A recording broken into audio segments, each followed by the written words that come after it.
This is Christopher Landon, the director of Scream 7, and you're watching Craven Something Scary.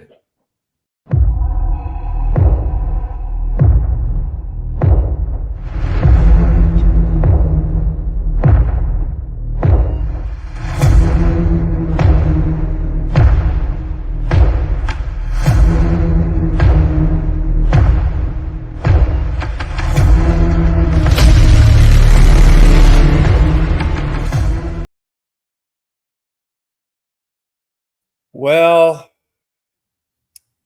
good evening, everyone. Welcome, subscribers, patrons, visitors, and my beloved Cravenites. You guys, thank you all for being here. I had intended this stream to start a couple hours from now, but given the news that broke this afternoon, I decided it was time to, I wanted to move the time up. Okay. I wanted to move the time up. And I posted a video with my initial thoughts. I literally found out the news, and I want to give a shout out to my buddy at Smells Like Teen Horror.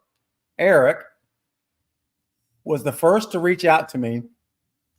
And literally, probably 2 minutes later, my phone rings, and it's my buddy JT at the Sinister Artworks. And I knew why he was calling. I knew, but he's calling. I pick up the phone. I don't even say hi. And so, JT, hello. I owe you a hello. I literally said, I just saw the news. That's how I started the phone call. And so we chatted, and I told him, man, I am literally about to start working on my videos. Like, oh, I'll let you go. We chatted super quick. And I appreciate you guys because, it's very possible. Like, I would not have had my laptop open. And so it's so awesome that one person reached out to me on Instagram. One called me. The bases were literally covered. And I appreciate that, guys. You guys are awesome. That's how I was first alerted to the news. Now, guys, if you've been a part of this channel for any length of time, in my live streams or in my videos or all of the above, I have been talking about my excitement for Christopher Landon since July, when I broke the news first, followed by Critical Overlord about 4 hours later. But I was the first to break the news about Radio Silence being gone. My inside source told me the news and about Christopher Landon. This is back in July. So about half a year. I have been excited. I've been looking forward to the future. And I was honored. As you guys know, I had to play the intro one more time. I have to now officially retire my Christopher Landon tag that he did for me. And it breaks my heart. I did a video earlier. I hope you guys will check it out. If you want to hear my very first thoughts, like literally 2 minutes after hearing the news, you'll get the raw. And of course, I'm still pretty raw, be frank with you. However, I would appreciate you watching that video. Check it out. And you'll see Christopher Landon's tag. And I started the stream tonight with it too. And I have to retire it, guys, because he's gone. The guy that I was excited about, the guy that I was talking so frequently about, how I was over the moon that he was going to be leading the helm, and all of his, his experience and his storytelling, his writing abilities, and him, getting in there and helping with the script and all those discussions we've had for months now. And sadly, it's over. It's gone. It's done. It's over. Christopher Landon, the guy that I have a lot of respect for, who, honored, it was a great honor for him to come to this channel. He was on my channel in September for over an hour, and I interviewed him. We talked about things. We talked about Freaky. If you guys have not seen the interview with Christopher Landon, I highly encourage you to go check it out. We didn't talk much about Scream 7. We couldn't. But we talked a lot about Freaky and Happy Death Day. So believe me, the content is relevant. So if you're new here and you haven't seen it yet, I highly encourage you to check it out, regardless of what's happened. But he came on the channel. It was a big deal. It was an amazing time. And again, I was excited before that. And I was even more excited after that. Well, I'm not very excited, guys, anymore. I'll just be honest with you. I'm not. Right now, I am frustrated. I'm disappointed. And it's not pointed to Christopher. He was the rawest deal you could get in the movie industry. He got it. He signed on to this deal with Melissa in tow. Everything was at that time pre-strike. Everything was everything was heading down the right path.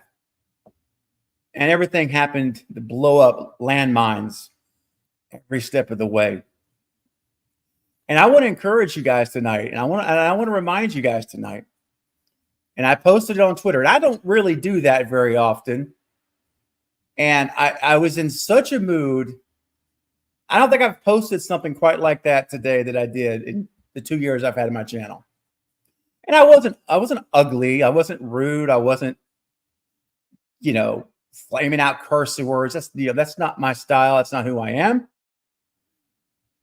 But I did give what I felt was an honest statement regarding the real villain involved here. Yeah, I use the word villain. The guy that literally thumped the first domino that has caused all the dominoes to fall. And I have to give credit to Variety magazine, because like a month ago, I guess it was, they came out and outed the person. No one was saying who the person was. No one wanted to say it publicly. Jamie Kennedy, who's very, very transparent, he didn't even want to say who it was. When I saw the Variety article talking about Melissa, and they finally said, here is, this is the person. And it turns out the person that caused all of this issue or issues is the head executive, not an associate executive, right? Not an intern, whatever. Pardon me. No. The head, the top dude, the number one guy. If you remember Dimension Films, how could you forget, right? Wes Craven's movies. He is the absolute peer equivalent of the Weinsteins. Think of Harvey and Bob. All right. And I do have some guests, by the way, that will be joining soon. But hang tight, guys, backstage. Grab you something to drink, grab a snack. Going to chat a little bit longer here before I bring you on, because I just need to get this off my chest so that when I bring you guys on, we can kind of open up some dialogue. Excuse me. So he's the equivalent of the Weinsteins. All right. And ladies and gentlemen, I posted it earlier. I said, look, please, guys. And I'm talking about you. I'm talking about just the fandom. Folks, some folks in the fandom. Stop sending messages to Christopher Landon, blasting him for what's happened. He is not the guy. He never has been the guy that's been behind this. So, look, I'm going to call him out now. I've already, I've already talked about him before, but I need to do it again. I tweeted it out today. I tweeted his picture on X and Instagram. And the one guy who's the head of Spyglass that is responsible for the status that we're in, the absolute mess that we are in right now with my favorite franchise of all time. His name is Gary Barber, and there he is. So any frustrations that you have, as well as me and everybody else, this is the individual that has caused everything to go south. There he is. It's not Christopher, never was Christopher. It is Gary Barber. If you're following me on X or Instagram, you already saw the posts I put out today after I found the news. And yeah, there he is. So I would definitely encourage you not to be doing anything illegal, not threatening the guy. Okay, nothing. Look, but just if you have frustrations you want to share, just point them to him. Go to Spyglass. They're on Instagram. They're on Twitter. You can absolutely let your concerns be heard. All right. And the consensus that I'm seeing right now is sell it. People want to sell the rights. Knock it out. Just get rid of it. Honestly, guys, as much as I would love to see that, I don't think that is likely. And the reason I say that is because, number one, it's Spyglass's highest money-making IP. All right. Number two, they just purchased the rights for Scream and the TV series not more than 3 years ago? And we don't know what that investment it was. We don't know.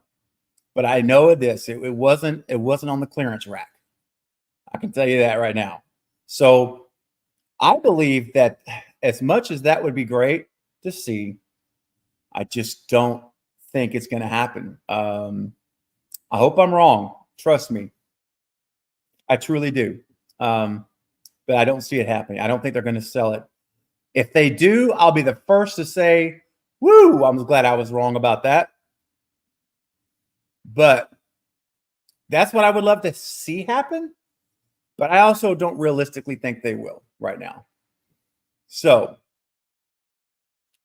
tonight is about a chance for all of us, all of you and myself and my guests on the panel, to just talk about what we're dealing with. This is not a good day. This is the day before Christmas Eve, and when our thoughts should be on a lot of other things, mine aren't. To be quite honest with you, my thoughts are all about losing an amazing director and script writer that we had. That was I just will believe forever and ever it would have been an amazing film with Christopher Landon at the helm. But those we'll never know, guys. And it's frustrating, and it's sad. It's a lot of emotions.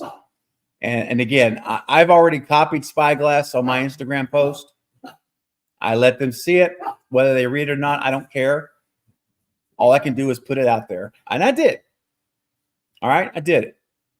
So before I bring my guest on, and I'm about to bring them on, and before I do that, I just, again, want to remind you guys, if you're going to voice frustration, great.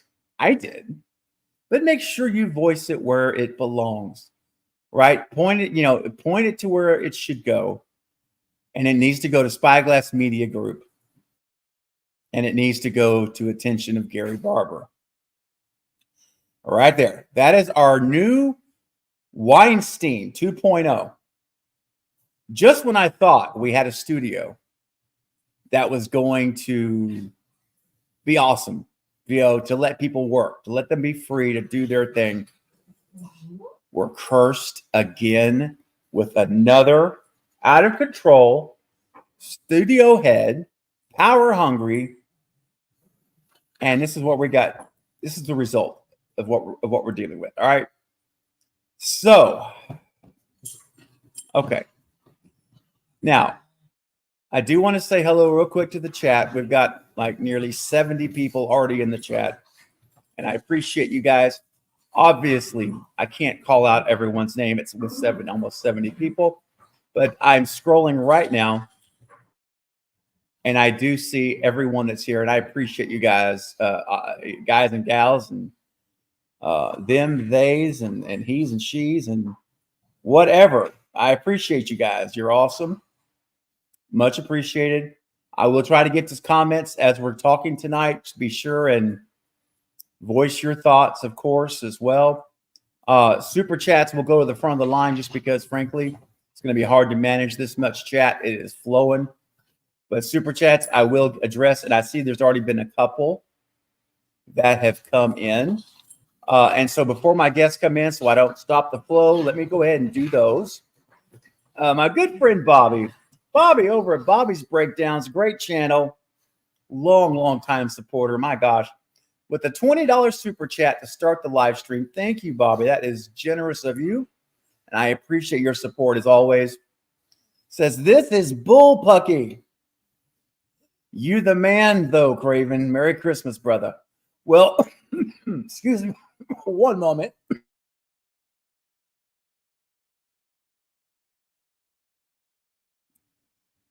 So sorry about that. As you guys see, I'm at the tail end of this chest cold thing, whatever.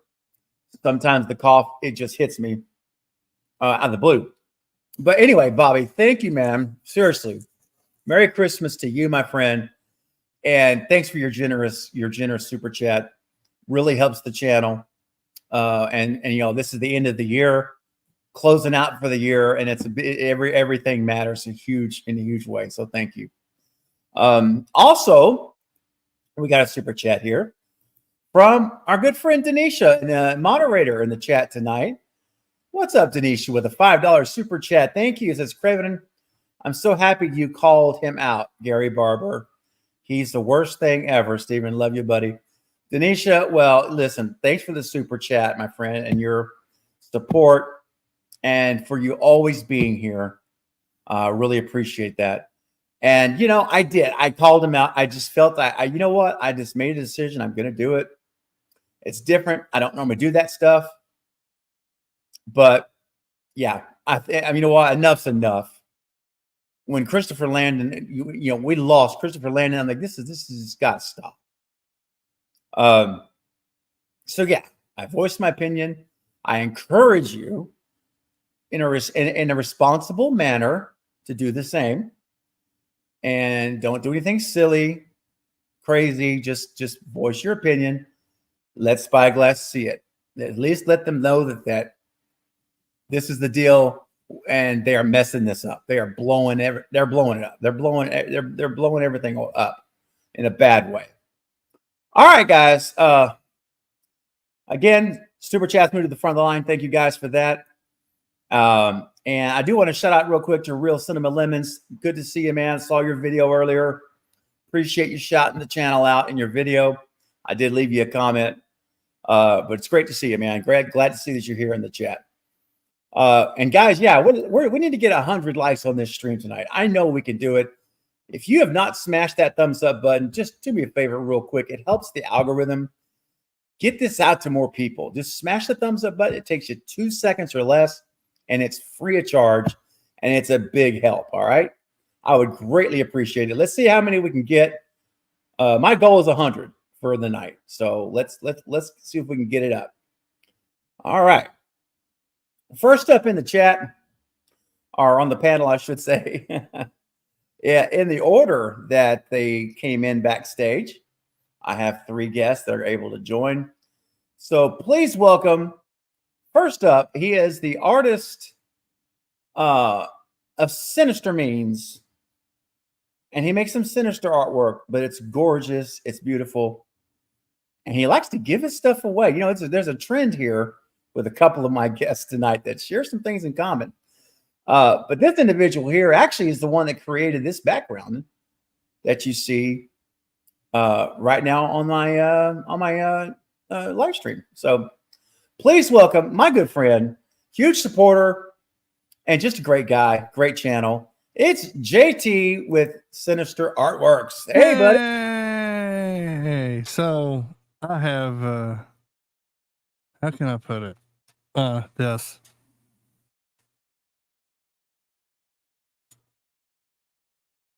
We'll just leave that up there for a minute. Oh, goodness gracious, man. Yeah, I mean, we're talking about lollipops. You know, we're talking about Tootsie Rolls, lollipop, you know. Yeah. Tootsie Rolls, lollipop, ice cream. All's cough drops. Fingers, like I am. whatever. Yeah, it's just, how's everybody doing? Christmas Don't ask that. Don't ask that, dude. Man, I just got up maybe 15 minutes, right? Yeah. Just 15 minutes. And then I was like, well, I got to slice some stuff on a 3D printer. And usually I don't have notifications on, but on my watch, I haven't worn in a year. And it popped up, Christopher Landon thread. I was like, okay, I looked down, like, what? And didn't even hesitate. It's like, I'm calling Craven. And then, yeah, like you said, I just heard the news. I'm like, what is going on? So there has to be more behind the scenes. You know what I mean? Of what's going on. It's like for him to say, okay, I'm out. You know, it's like, I can't, you know, when they're saying it turned dream to a nightmare. Yeah. There's something. Maybe we'll hear about it in a few upcoming weeks. Who knows? But yeah, this is a drag, man. This hurts. This really hurts.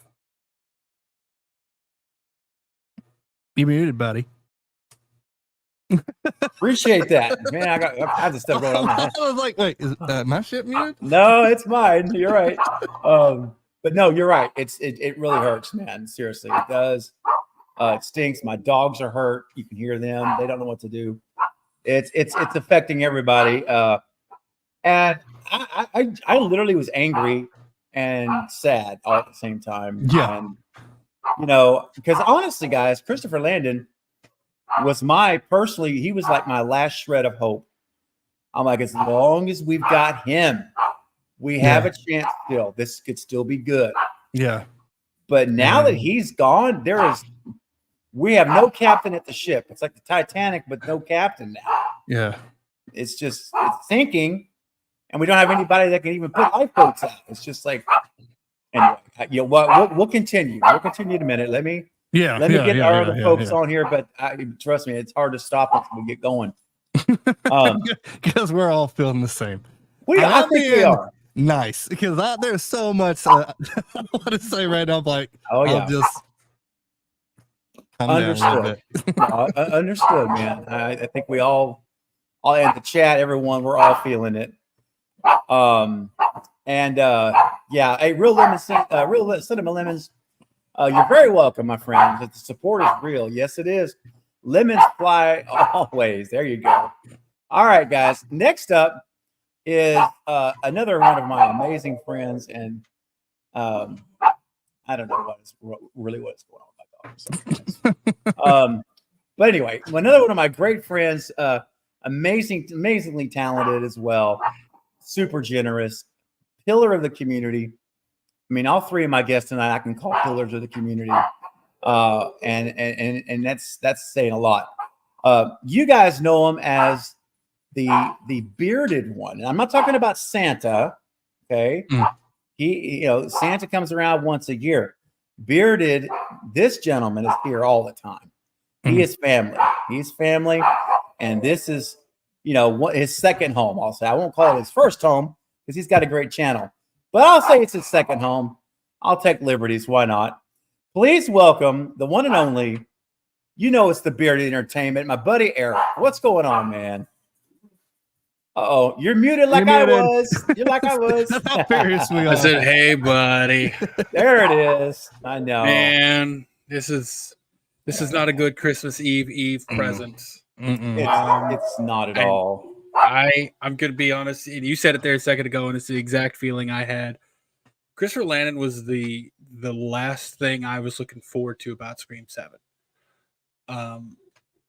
I was okay with Melissa leaving or, going. I was okay with Jenna going. I was okay with the rest of it as long as we had that.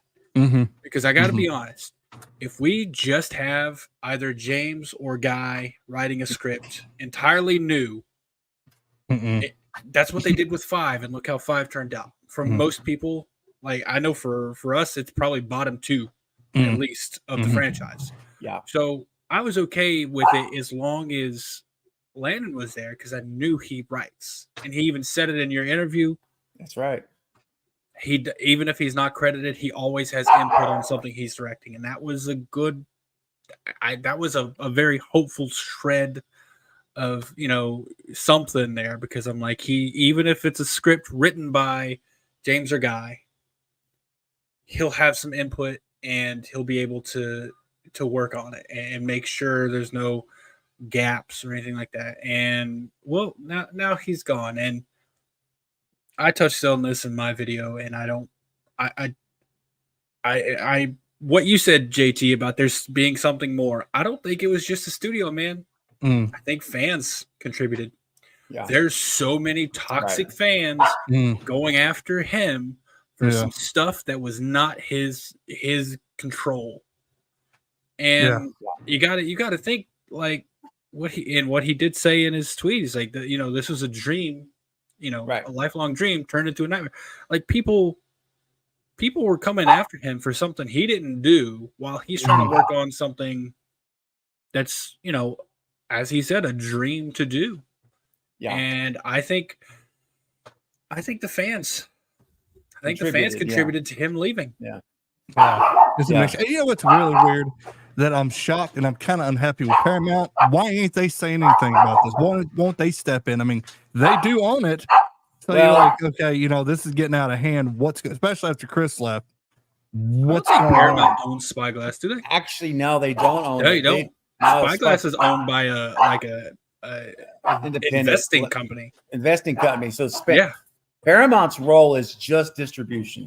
That's all. They're just distributing. And Gary Barber is him and one other person are the two co-chairmen. Like, it's not like Gary Barber is just one of the executives at Spyglass. Him and one other person control all of Spyglass. Yeah, he looks like a dick. He does. He looks like a rejected Muppets villain. All right. Like he looks like the eagle. Dude, he looks like a Muppets villain that was rejected because it would scare kids too much. All right. Oh my gosh. Well, look, before we get too far down that rabbit hole, I do have another guest. It's going to go real deep. It's going to go real deep. I have another guest on the panel tonight. Very excited to bring her on. A great pillar of the community as well. She has been a part of things for such a long time, and she's awesome. Please welcome my friend, the Polar. What's up, Polar? Hey everyone. Hey, good to see you. How are you doing? I think you found out most recently out of all of us. Yeah, I was treating myself to a nap, and then I woke up and I saw your message. So at that point, I knew nothing. So then you sent your video, Craven, and I watched, and I was like, "You've got to be kidding me!" Like, I'm sorry, but losing Christopher now, it's like I have no faith in this next movie. I think it's going to be a straight-to-video kind of scenario. Like, this might be the worst Scream movie ever. I feel like they're going to just rush it to production, and it's going to be a flap. And it'll be the first big flap we've seen in Scream. It will lose its consistency that we all so much love. And I just feel like they don't appreciate Scream. Like they bought something and they have no appreciation for it. And they Scream, I know, girl. Scream, we feel the same. It's a lot. So I'm still processing it, but yeah, losing Christopher, just like everything Craven was saying, that I was excited about the fact that he was going to be a hands-on. He was going to help with the rewrites and stuff like that. That's right.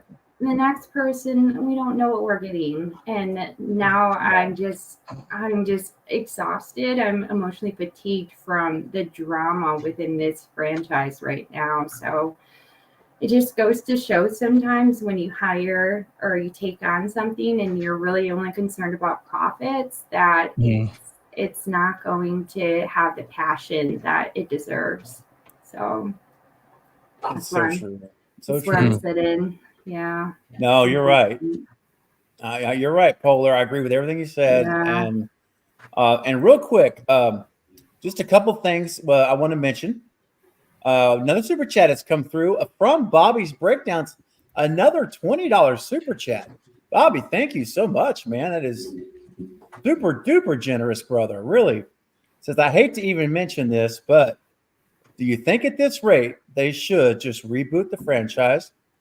Hate thinking about this, but at this rate, as always, you're the man, Craven. Also, Merry Christmas, JT. Much love, Craven. Well, thank you, Bobby. Again, Merry Christmas. Yeah, man. Merry Christmas to you. And this is an interesting question. I've heard a lot of people, I've read and seen a lot of people commenting all over the place. And there seems to be a pretty growing size group, it seems, that are on this line of thought with you.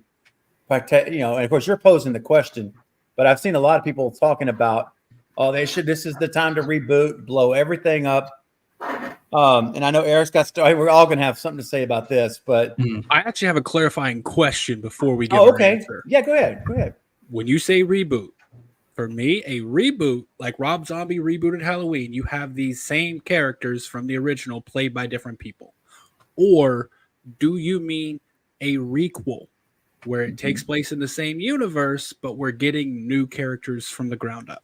I wouldn't do that. That's the question. Are you saying reboot, like we get a new Sydney, a new Stu, new Billy, or requel? Which one do you mean? Mm-hmm.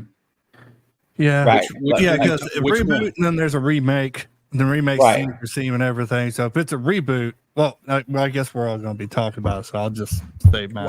That's my question. What are we answering for? Are we answering for a straight up reboot? Let's just go with a reboot. I think reboot. Well, again, Bobby, let us know if you're still with us, man. Yeah. Let us know. My impression is like starting with all new characters, all brand new characters, like the 5 did, but with no legacy. Okay, so I wouldn't consider that a reboot. I would consider that a requel, right? Because it takes place in the same universe.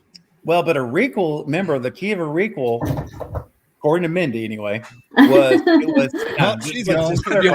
what did she know? Really? She always calls it wrong, Yeah, if she's right, she says that it's new cast members, but also with legacy cast members. So it's like, it's not really a sequel. It's not really a reboot. It's a requel.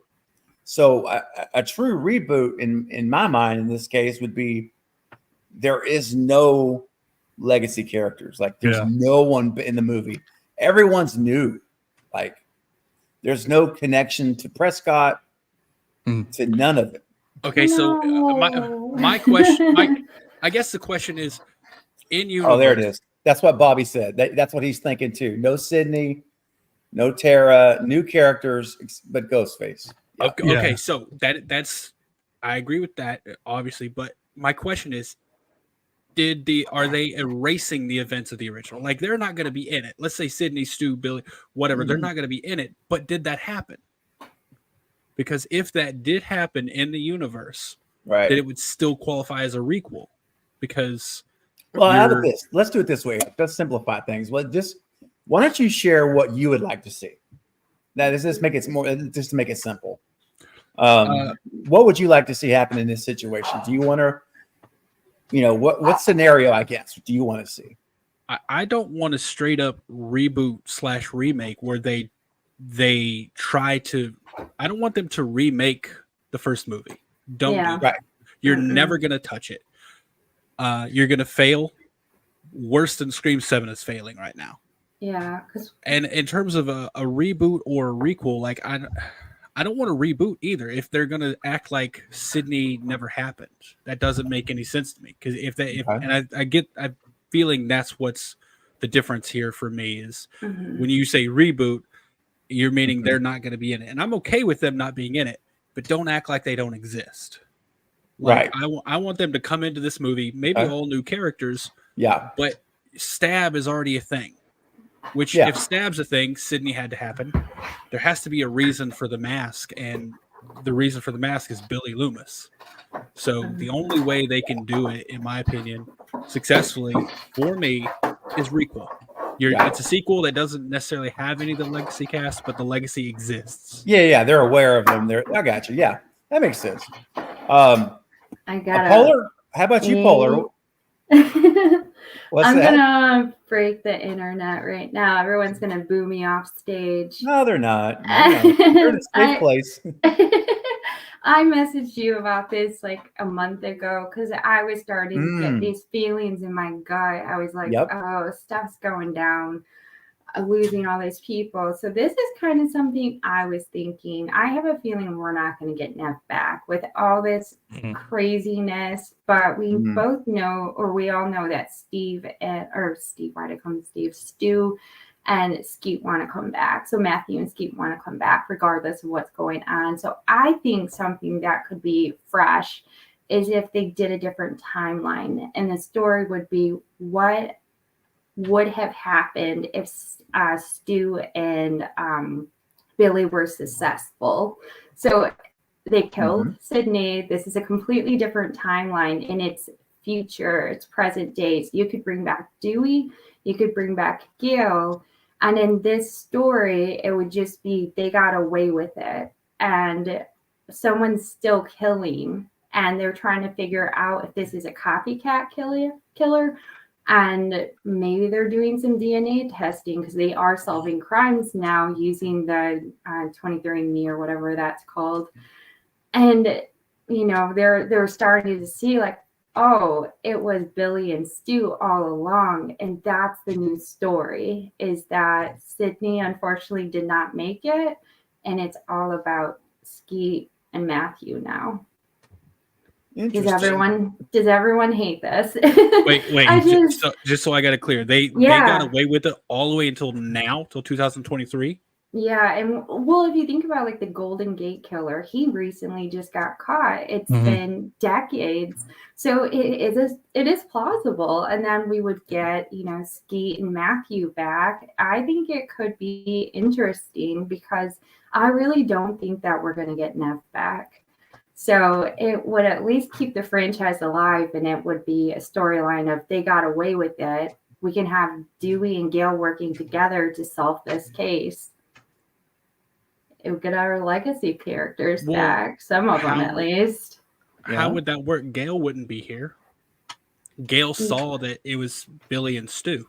She got head trauma. Who knows? They were gonna. She that, got hit right in the head. Yeah, but if Billy and Stu killed Sydney, what would stop them from walking outside and finishing Dewey and Gale? Maybe they thought she was dead. Who knows? The cops got there right on time. You don't know. That's for them to figure out, not me. It was just like an idea I kind of had. So when I started to think Nev wasn't going to come back, I was like, what if they did a different storyline and they did get away with it? Well, if you do it that way, then you can kill Gale. Technically, well, we don't want Gale dead. I'm just saying, but I hear what Eric's saying. You kind of have to. Yeah, she saw. I mean, she was pointing a gun right. Dewey's the only one, but then what about Dewey? Because Dewey got stabbed. Yeah, but he didn't see him. He didn't unmask. Yeah, so they would have to figure out a way because she did get. I don't know, guys. I don't know. I'm just throwing out ideas because I have a feeling I'm sad right now, damn it. I don't know. I have a feeling that they are going to push out garbage. So I'm just my wheels are turning and I'm like, how could they make this work? And I just think that would be a fresh idea. We haven't seen it in a horror franchise where they do a different storyline of if they got away with it. Like a what if, kind of like the what if animated series. A what if? Exactly. What if this had happened and it all, would have been a whole different. If we're going what if, then I just suggest what if Stu survived. That's what I'm saying. Go back to part 3. Yeah. Go back to the original. But we're probably not gonna get Neff back. So I don't want Stu to come back unless Sydney is there to fight him. Well, that's how you can do your story though. He survived, but they thought he was dead. Billy killed Sydney, and he's the only one who survived. So you can go off of Stu, and then he can go back and do recruiting like 3. If Stu is in 7, and it's a good storyline of how he was hidden, what happened. Stu Macher being revealed to be alive, I think would be enough to pull in Sidney Prescott, Nev Campbell, and him and Matthew and Nev are good friends. They are good friends. Matthew might be that tipping point to get her back. So, And you know they have to roll out the Brinks armored truck. Mm. And so she'd get paid. Yeah, she's going to get paid if he comes back. That's for sure. I want Sydney to come back. To be very clear, this is just my. me too. If they can't get her back, how can we make this work? Alternatives, yeah. That would be my pitch. Yeah. I like it. JT, real quick before we move on from this super chat. Okay, let's hear from you. Months ago, I said there'll be 7, then they'll reboot the franchise. Well, they don't care they lost Melissa. They don't care they lost Chris. They'll reboot it. I see it coming. If they want to get this movie out, they're going to completely remake this film because they don't care. I know we all don't want it, but they're showing they don't care. Wait, you said remake and reboot. Which one do you mean? You're talking about I like to see new character, new story. Let's make it a copycat of Billy. He idolized Billy, but if not, I say they're going to remake. You're going to get a new Nev or a new Sydney. Oh no! Because the thing is, they won't care. Yeah, we don't want it, but you got to think Gary Chambers. He's the big guy. He don't care. He'll remake it. I'll tell you what, Gary Barber. Look at that face. That would be the dumbest move. Yeah. I'm sorry that they could possibly do, man. And if this guy does that, I'm not going to watch it. Yeah. I would bet anything. I'd bet anything right now that they don't do that because they know that's not going to make money. Like they just made one that had Gail Weathers and the daughter of Billy Loomis in it. It would make 0 cents or money to turn around 2 years later and make one establishing a new character of Billy Loomis. Right. Speaking of, I did think the more I think about what Polar's idea was, if we just get Gail and Dewey out of there, get Dewey out. Well, I don't mean like dead. I just mean you could theoretically, if Billy did get away with it, Christina Carpenter was already pregnant. Mm-hmm. So you could get a Billy and Sam actually together story. Raising Sam. Oh god. Maybe not raising her, but once she figures out, because we don't know what she did when she left. She could have tracked down Billy if he was still alive. But wouldn't it be even more mind-blowing if Billy was with Christina and he was like father of the year to Sam and stuff, and then you're like, "Ooh, but we all know." Like we know what he does at night. Like a Dexter situation. Like a Dexter situation. Oh, I would love that. The more I think about your idea, Polar, I'm like, I would kind of enjoy seeing Sam and Billy really together. I mean, we all might say it makes no sense remaking it, but people will watch it. They will. The younger crowds will. We won't. But how many people said they wasn't going to watch the Nightmare on Elm Street remake? They did. I did. What about Halloween? They did. Everybody did. The Exorcist. Everybody watched it. So Halloween wasn't a remake, and The Exorcist failed immensely. But the thing is, that's like $100 million right now. Over. So, we have streaming now. That's the big difference. Right. Instead of like the movie theaters, and that's $20 a pop. Mm-hmm. So, I'm just saying it won't be out of crazy if they say, we're just going to remake it, but they wait a couple of years because who's going to take this challenge now? You lost everybody. Nev, I don't think Nev's coming back. There's and plenty of Matthew's directors saying, who are jumping at a chance. Yeah, but there's Matthew saying, no, I don't think so. Sounds like he probably doesn't want to come back, so he might know something. This right now, this is tainted, and whoever grabs it, are they grabbing it because they just want to make a movie? Or they actually want to save it. I mean, that's what we got to look at. And it's a scary situation right now. That's why I say maybe just hold off a couple of years until here's something I want to add to that, though. If you are a director and you're approached by Gary Barber, how can you trust this guy? Yeah. He could tell you anything. If you think about yourself, all of us, everyone in the chat, if you're a director, and you love, and the idea of doing a Scream film is like, oh my gosh, this is amazing. But you've seen what this guy is about and how he handles his business, and let me tell you something. I've always heard you always heard the phrase, if you're if your girlfriend's or boyfriend's cheating on their spouse to be with you, guess what? Yeah. They will cheat on you to be with someone else too. Mhm. Yeah. That is a character flaw. Now I'm gonna transpose that moral flaw to a business flaw. If if you think that you're gonna go in there, or I'm gonna go in there, or anybody's gonna go in there and be different than Christopher Landon or anybody else, Melissa Barrera, you got to realize if you're working with a snake and they bite, then you need to know you could get bit. Yeah. And I think that's a high gamble for anyone worth their salt. Mm. Now, a young kid, somebody brand new that's like, you know what, I'm going to roll the dice. I don't care. Yeah, maybe, but you're not going to get it like a Ty West or an Eli Roth or I mean, in my opinion, Christopher Landon, you had him. You had him.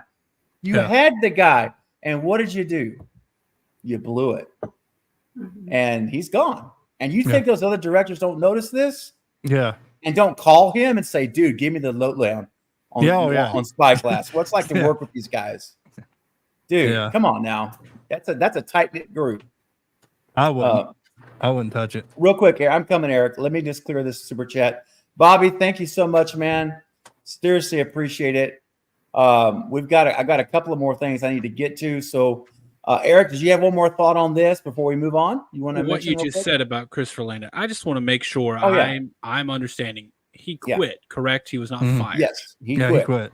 Okay, He so quit. I think I think there are directors who would put up with a lot to take over that, and that's the thing. Like I'm not trying to defend Gary Barber or Spyglass. I'm not trying to downplay Christopher Landon in any way, but I think there are many directors who would put up with a lot just for the opportunity. Rob Zombie with Halloween. I would not touch. No, I'm not saying him as a director. I'm saying he put up with the Weinsteins for Halloween, and he just to get out of it though. Bad story, but he did it, and there's a lot of I think there's a lot of good directors who could make a quality screen film who are still out there who would do it. I don't think it's something where no one's gonna it's not like no one's gonna touch this. There'll always be somebody. There'll be somebody. Yeah, it's a great opportunity. Who would pick this up today if they were offered the chance. So, and you can always blame this if it fails.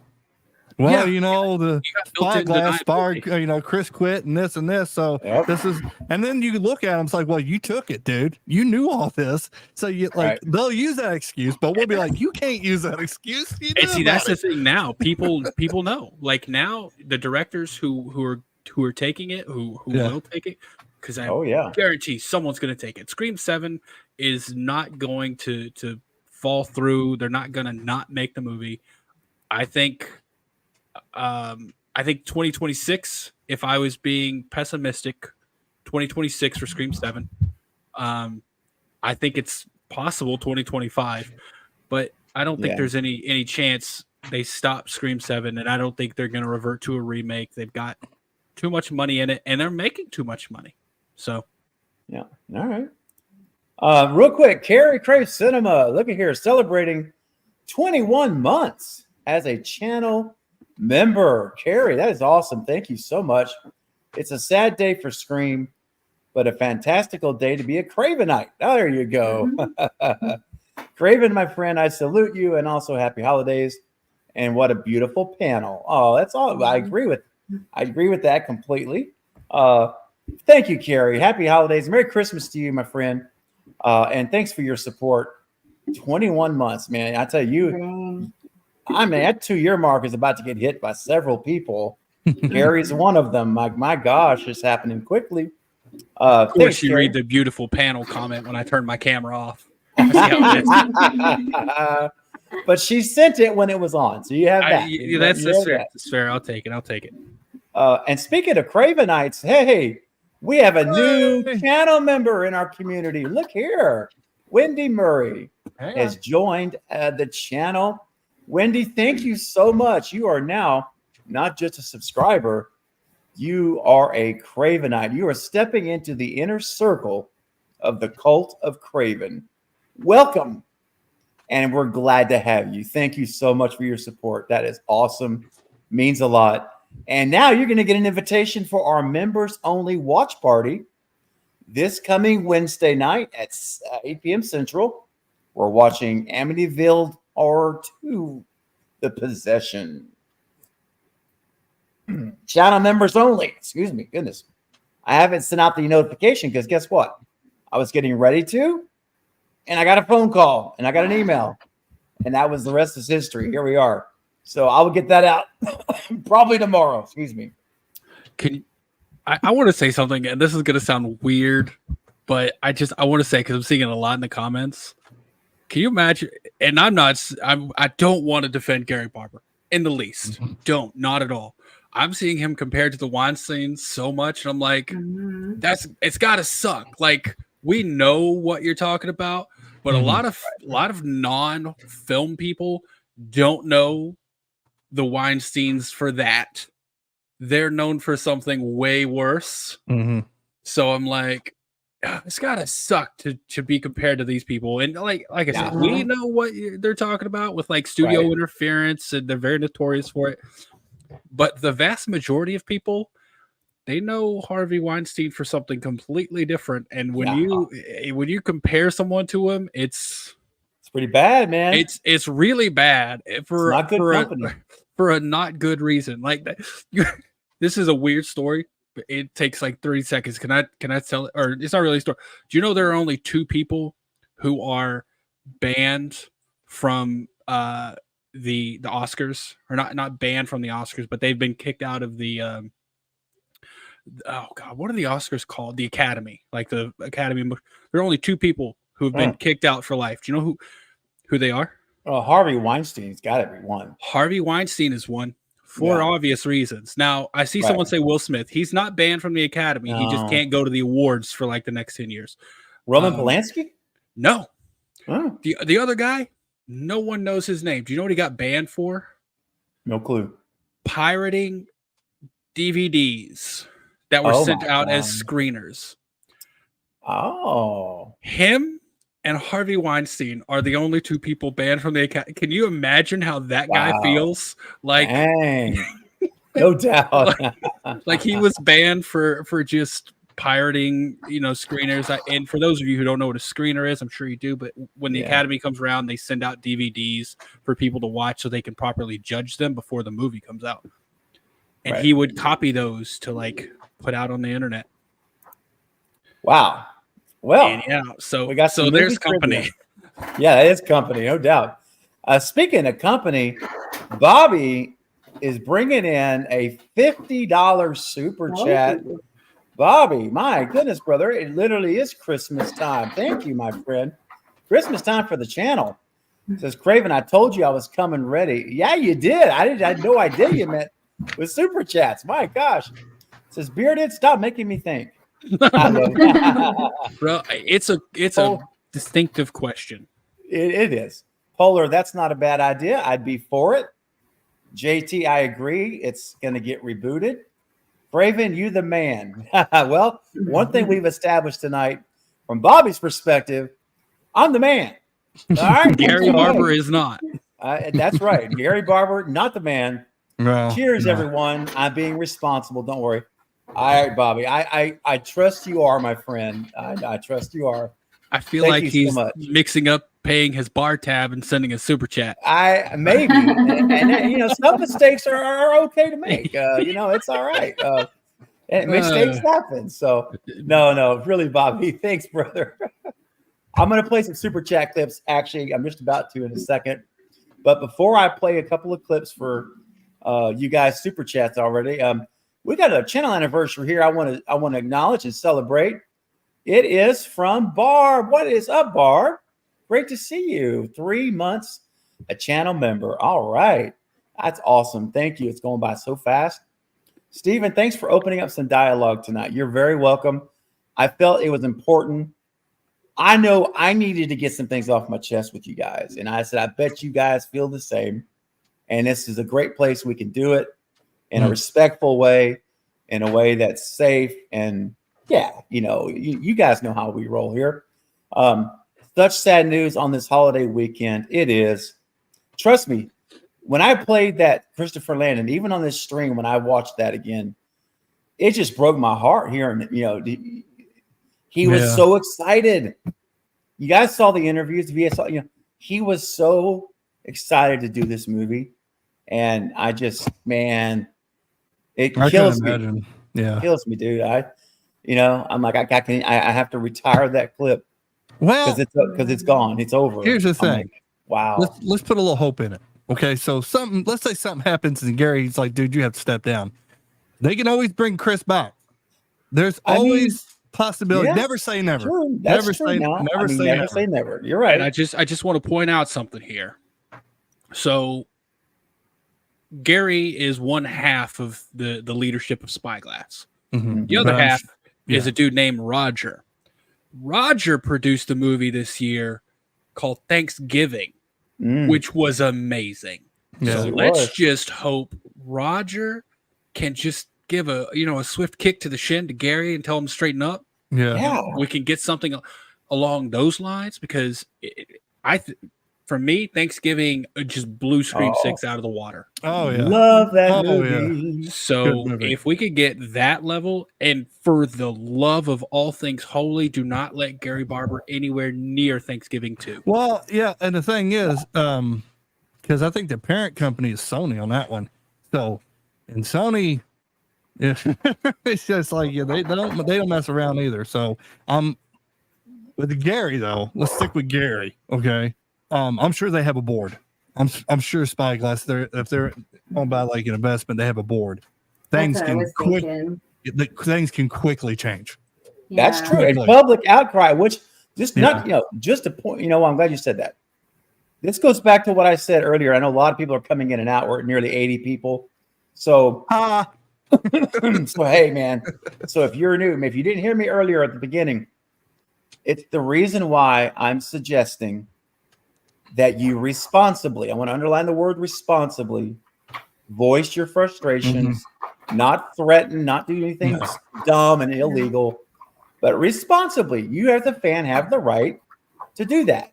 So responsibly voice your frustrations with what's happened to Spyglass on social media. That's what social media is about. That's one of the things. You can go there to do it. They're on Instagram and Twitter. Go there, just let them know, hey, I'm not okay as a Scream fan with what's happening here. Mm-hmm. And there needs to be a change. There needs to be some change here, either in policy, execution, or employment. Yeah. Whatever you want to pick, but something needs to change so that Gary Barber will either get on board with the way things need to rerun, or he'll get out and go work for somebody else. There's a lot of studios. So yeah, just represent Scream with class. Yeah. I mean, think about Wes Craven. Yeah. And something I want to point out. And I see Eric, but just give me 1 second. And I want to show you guys something that Christopher Landon. This is Christopher Landon's tweet. I haven't shown this yet. And he says, I guess now it's a good time to announce I formally exited Scream 7 weeks ago. This will disappoint some and delight others. It was a dream job that turned into a nightmare, and my heart did break for everyone involved, everyone. But it's time to move on. And then he said, I have nothing more to add to the conversation other than, and this is the point I wanted to bring up, I hope Wes's legacy thrives and lifts above the din of a divided world. What he and Kevin created is something amazing, and I was honored to have even the briefest moment basking in their glow. This was the guy that was going to direct the Gum movie. Look at the respect he just gave to Wes and to Kevin and what they did. He was the one that was going to make this film. And you had him, you let him get out, you let him get away because of your boneheaded, because your poor decisions. It's a shame. And it's a shame. It makes me sad reading that. It makes me upset at the same time, as you just saw, I was just a little outburst. That's the kind of guy you want driving the ship. Yeah. That's the guy. You had him. He was scared. He cared, and he still cares. And he's literally saying, "Look, I was honored, even the briefest moment, to bask in the glow of Wes and Kevin. And you, sir, blew it. Blew it. Oh. Yeah. And he was Yeah. probably smirking like that when Chris said he's leaving. Oh, probably. One He needs to go can only sit in imagine. the. Yeah. What's You that, guys- Polar? Oh, he needs to go sit in the box of shame from Yeah. Despicable Me. You go sit in the box of shame now. Yeah. And you Well, know what's scary? Go ahead. I was like, what's scary is he quit 7 weeks ago, and now we're hearing about it. So Yeah. how bad things really are over there, And that's Also, right by this about the time- Melissa quit or was fired. That's right around the time. Yeah. Think about it. There could already be another director. Mm. There could already be another director. Oh yeah. And Could be. that's the thing. They're like, if he quit 7 weeks ago, we're just now hearing about it. What else can happen in those 7 weeks? Hell, I feel like that's the amount of time they take to write the dang script. Yeah. ChatGPT. Yeah. Yeah. I don't know. Well, I know just you're don't going with think- that. I know Yeah, you're going with that. I won't Yeah. say it because if they do Uh, that, I will be devastated. It really shows. Well, they you, can't. though. I don't think they can. And that's why, when you talk about Christopher Landon and the talk was doing the David Gordon Green with Scream, let's forget 5 and 6. I don't think he's the type of director who will ignore somebody else's work. Because you remember he in his interview, he'll take everything what everybody did and put it together. I don't think he was a director to do something like that. Now they can get one can do it. But Well, I'm going to tell you know what? Eric touched on this. I think Eric, you were talking about Eric mentioned this a second ago. Talking about Thanksgiving, right? Hmm. And again, I don't know that he would even do it. I said earlier, I think on the stream already that I doubt he would, but he has a connection already with Spyglass, with Thanksgiving. Hmm. And do you guys think? Just want to get your opinion. Do you think Eli Roth could be approached? They already have a relationship with him. Yeah. Say, hey man, look, Christopher bailed on us. Yeah. I know it's a mess. But will you we do want you it? to step in. Would you come in and take over? Hmm. Polar, I'm gonna start with you. You've been the quietest. Then I'm gonna go to Eric. And so, Polar, do you think that that's a possibility, or maybe that it's even happened, perhaps? So they're asking who to step in now? Like Eli Roth, the director of Thanksgiving, which was also Spyglass. Yeah, I'm sure that's going to be the safest approach for them. I would say, yeah, that's likely. Yeah, I think it's a good chance. Eric, what do you think, man? Does that make too much sense, or what do you think? I think it makes a lot of sense to me. And here's the thing: we're talking about Christopher leaving because he had a terrible time with Right. Spyglass. Well, Eli Roth obviously didn't have the same experience because while Thanksgiving was already in theaters or still in theaters, he announced he's coming back for part 2. And With Spyglass, I will say Gary Barber, if you look up Thanksgiving was produced by Spyglass. However, Yeah. Gary Barber's name is nowhere on it. Involved. Roger Okay. Birnbaum is on it, who is the co-chair with Gary Barber. So maybe I think it would make a lot of sense because it seemed like he had a better time, and if he could come over, we saw the elements that Thanksgiving had are the exact elements you need to make a good Scream movie. oh yeah, He could 1000% do it. Now, Yep. I think for him to do it, they would have to give him, like, for lack of a better word, free reign. Just say, make it what you want. And he's big on writing his stuff. Yeah. So Well, you wrote I don't- Thanksgiving. he wrote Thanksgiving. So I would hopefully it'd be something where he's like, yeah, but I gotta write it. And we can if that was happening, Bye bye, James. I would immediately obviously still feel bad for Christopher Landon, Yeah. but I would immediately be back on the 7 board. Yeah. Like, Oh, yeah. if they announced Yeah. writing, directing Mm-hmm. was oh God, his name. I was just talking about Eli him. Roth. Eli Roth. Man, Yeah. I'm there. You take my money now. And I know people don't want to support Spyglass. I understand. If there's a Scream film coming out, I'm going to watch it. Hate on me all you want. I'm going to watch it. I'll watch it too. So. Like, Well, and I would just say, look at Thanksgiving. If you have a question of whether Eli could do it, just watch Thanksgiving, and it's got the mystery. It's got the, it's got the whodunit. It's got the suspense, the chases, cat and mouse, cat and mouse so games. It's all the stuff you want in a Scream movie. It's there. So okay. So this is the best possible outcome for their next move. it actually probably is in a lot of ways if you think about it. Yeah. I mean, it's up Do you for think- debate, I guess, but yeah. So I don't know how they assign who's going to oversee stuff, but maybe if this is the route they take, he specifically says, I want to work with this person instead of Gary. Like the other guy, the other head, Mhm. maybe Yeah. that's a condition of employment. Say, look, I'm only working with you, bro. We did Thanksgiving, and it was great. Yeah, and that's Roger Birnbaum, by the way, for anyone. that's who's- right. Roger That's Birnbaum. Roger. Roger Birnbaum. Burn bum, like a burn tushy. Like, No, it's okay. Birnbaum. Birnbaum. Birnbaum. Birnbaum. Birnbaum. Ah. Hey, real quick, just I'm noticing a lot of people in the chat are saying it's being misread. No, I hear what you're saying, and either way, though, it's the same outcome because whether it was 7 weeks ago or it was weeks ago, it was still not today. Like today's just the announcement date, so it could very well be that he's meaning I exited Scream 7 weeks ago, and that, you know what I'm saying? I mean. And so technically that's probably true, but it doesn't really change anything because he still exited the franchise weeks ago. So it could have been 7 weeks, 6 weeks, 5 weeks. It was weeks ago. So I just got what you were saying.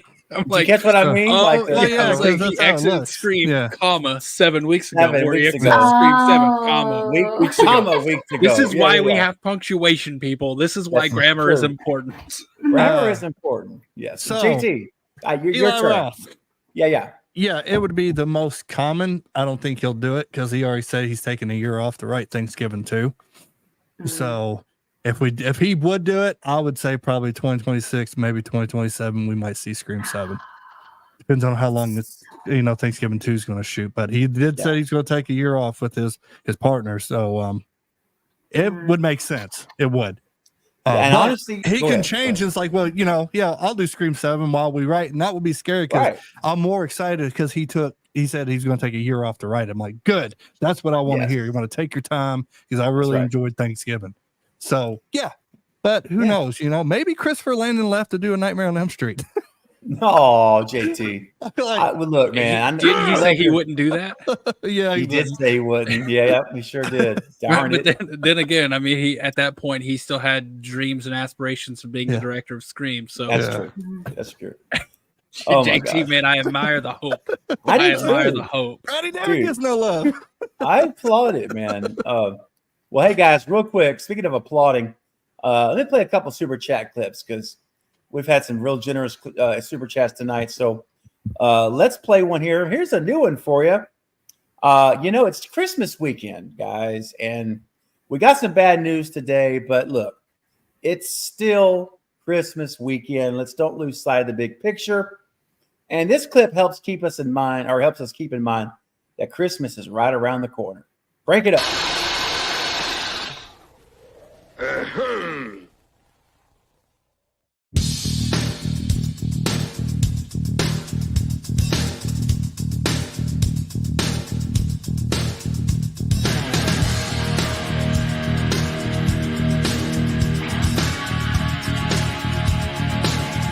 Oh, yeah.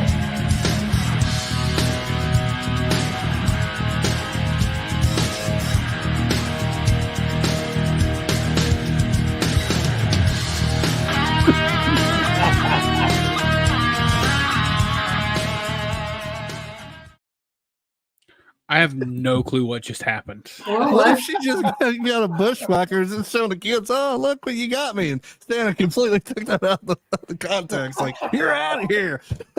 Oh, what was that? An evil Santa Claus, apparently. That was that's a clip from some 1984 movie I've never heard of. Carbonite Jedi sent it to me. I said, this is There's gold. probably a reason why we haven't heard about it. Well, here's the funny thing, though. The actual music is a Christmas carol, but I had to take it out. So what I did was I left the first part of the audio where he's like, she turns around, and then I found the music that I'm like, I had to sync it up with a drum starting, boom, and then I like right when it gets to the kids, the guitar comes. I'm like, yes, this is great. So I had to add the music in. But let's do one more clip because we got to do one more. And here's another thing too. Christmas shopping, restaurants this weekend is insane. People tomorrow, I can't even imagine the insanity at malls and restaurants. So all I got to say is sometimes, let me put this delicately. If you're able to do your business at home before you go out, because sometimes restaurant bathrooms can be deadly.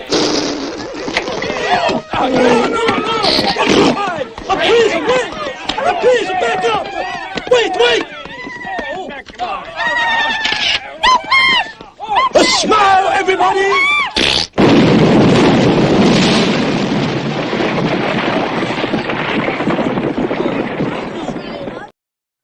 I mean, deadly. Yeah. It's the Taco Bell bathroom right there. Oh, Taco Bell.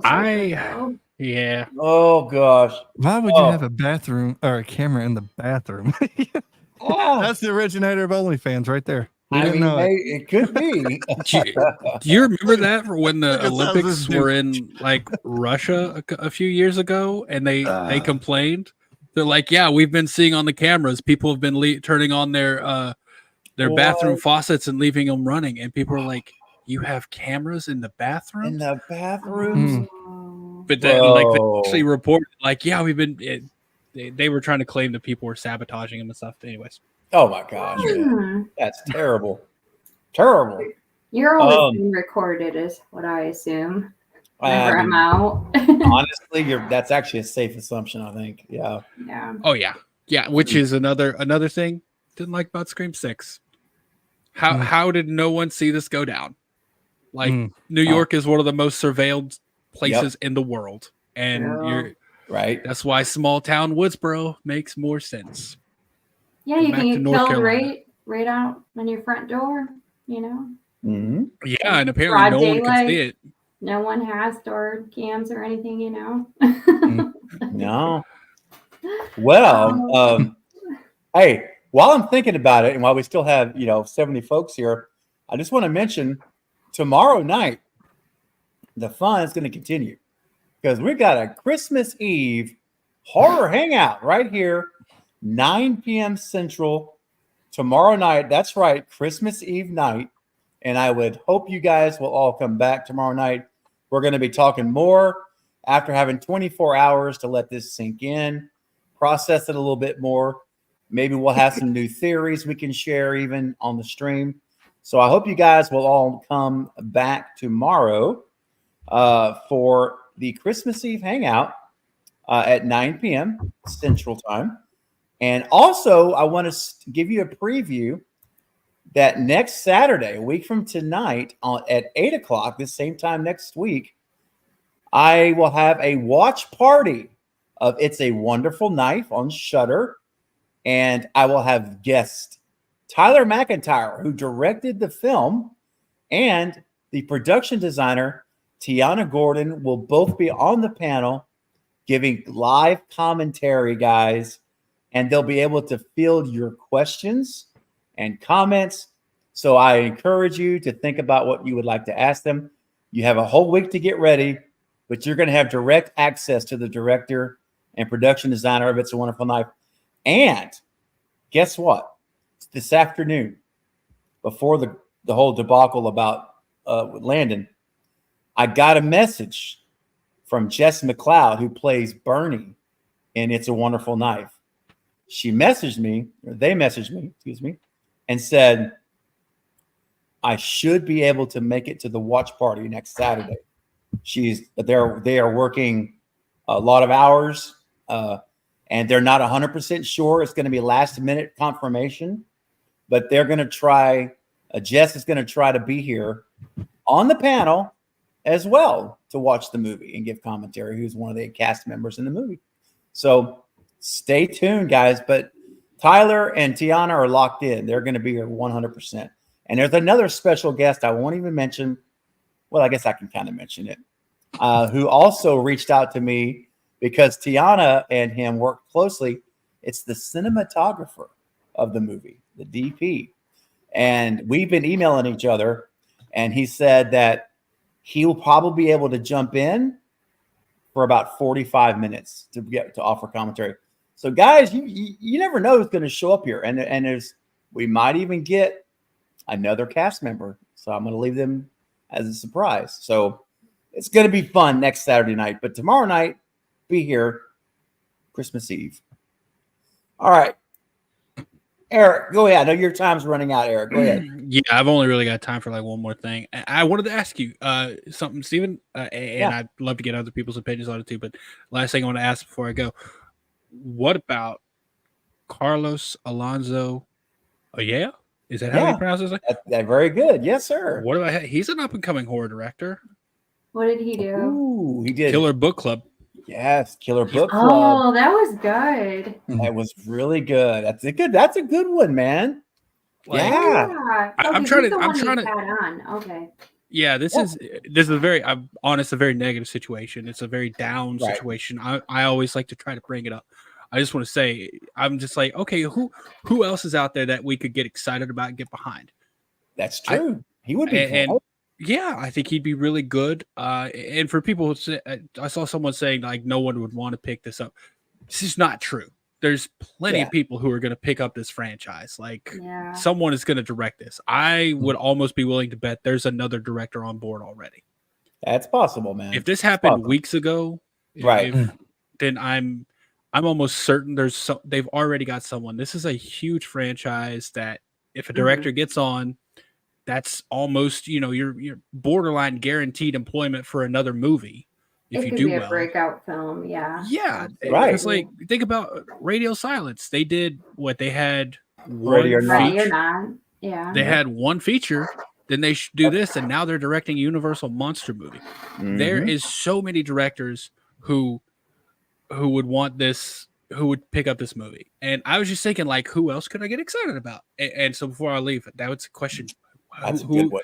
Who would bring y'all, like, other than Eli Roth, bring you, like, get you back on board in terms of excitement? Anyone in mind? Dude, I think, I mean, honestly, Eli Roth, and now you mentioned Carlos, it's hard to get him out of my head because he really did a good job on Killer Book Club. Yeah. That was a well-made movie. I'm just saying, if it comes out that he's announced as a director, you heard it here from me first. Is Tyler doing anything? Tyler McIntyre? Yeah. From It's a Wonderful Life? Mm-hmm. Ooh. Yeah, he knows Chris. They're pals. Yeah. He's good friends with Michael Kennedy, who wrote the movie. Mm-hmm. I mean, there's a connection there, and I mean, he did a good job with that movie, the slasher. That was great. So, didn't he also do something with Five Nights at Freddy's? Yeah, he wrote one of the first scripts, one of the very first drafts of Five Nights at Freddy's. He wrote. So he knows Stu Macher as well. Mm-hmm. Mm-hmm. That's right. This all leads to Blumhouse. Bro, well, if Blumhouse picked up like Scream, I'll be so happy. I'm a Blumhouse guy. I like that. Blumhouse. Would work. I mean, Blumhouse has some duds, but what studio doesn't? Yeah. But they got some good ones. They have some good ones, but they're not always the most consistent. No. I want Blumhouse to get Friday 13th instead of Nightmare because I forgot what his name was. He would stick to the basics: camp, killer, kills. That's it. That's all you need to make a Friday 13th. And that's really what you don't need to go outlandish with a Friday 13th. Just bring us Jason, bring us the counselors, kills, and he loses. I mean, that's basically, I think I don't want him to have nightmare. Here's the thing, though, JT, you're forgetting, I think, maybe one thing. The reason I would want Blumhouse to get on Nightmare is because the partnership with Atomic Pictures, Atomic Monster. You got James Wan, dude. If he don't have one, I'm not on board. Let's just say that. I won't be like, no. But this is Scream. I mean, Thanksgiving, when you look at Blumhouse, that was also, that Thanksgiving, that's Blumhouse. That was technically Blumhouse's Scream. So I won't say, Blumhouse will never get Scream, but do they really need it because you have Thanksgiving? Did Blumhouse do Scream or do Thanksgiving? Yeah, they're part of it. No, Blumhouse didn't do Thanksgiving. No, it's Spyglass, bro. Yeah, Spyglass produced it, and I think Lionsgate released it. I don't think Blumhouse. I saw Blumhouse on the opening credits. No. No. It was Spyglass produced it. Yeah. Who's the distributor? I think it could be. That's what I'm thinking. TriStar. TriStar released it. Like that's it's TriStar the distributor? Yeah, TriStar is the distributor. Okay. Yeah. Blumhouse, like, and that's why I was thinking earlier, like there's got to be two sides to Spyglass because Eli Roth clearly had an easy / good enough time that he's willing to come back almost immediately, and Spyglass is willing to let him wait for a year to write the script. So there's got to be something else going on at Spyglass. There's got to be two halves. So I'm just thinking something. It's maybe they're divvied up. Gary Barber handles certain IP and Roger handles the other, and we just need to freaking switch it or not switch it, but just move Scream over to the other side. But I agree. That's the key, man. I mean, whether we get Eli or any of these people we're talking about, Carlos. I mean, I know I would love it if they got Carlos, man. That is because that's an independent film from Spain, right? And to bring him over, and I mean, everybody's got to have a shot, man. And Netflix gave him a shot, and look what I thought he killed it. He nailed it. Yeah. So, by the way, can I just throw out there, Mark Lemaster, don't you put that evil on Scream. Danny McBride. Oh, no. How dare you? No. Now, Mark, look, we're not making fun of you, bro. It's totally fine if that's who you want. Like, it's totally cool. Our opinions are all different. Yeah. But I think the reason that the panel and I think we're feeling that way is just because of some of the Halloween ends, some of the choices, I think, right, that were made. At least that's for me anyway. I feel the same way about David Gordon Green, though. I don't want him to touch Scream. I wouldn't either, personally. Oh, never mind. I'm thinking Totally Killer. Never mind. My bad. Totally Killer. Oh, yeah. Yeah. Scream S with Totally Killer, yeah. But yeah, Danny McBride, no. David Gordon Green, hell no. If it was just Danny McBride, maybe, because he's the one who realized that, people wasn't going to like Halloween Ends. He told them, it's like they was let down. Really quick. Sorry, I do have to go. I just want to say something. People keep saying that Sony produced Thanksgiving. TriStar is owned by Sony. So so TriStar released it, which is where the Sony aspect comes in. If you look, it usually actually says TriStar Pictures, a Sony company.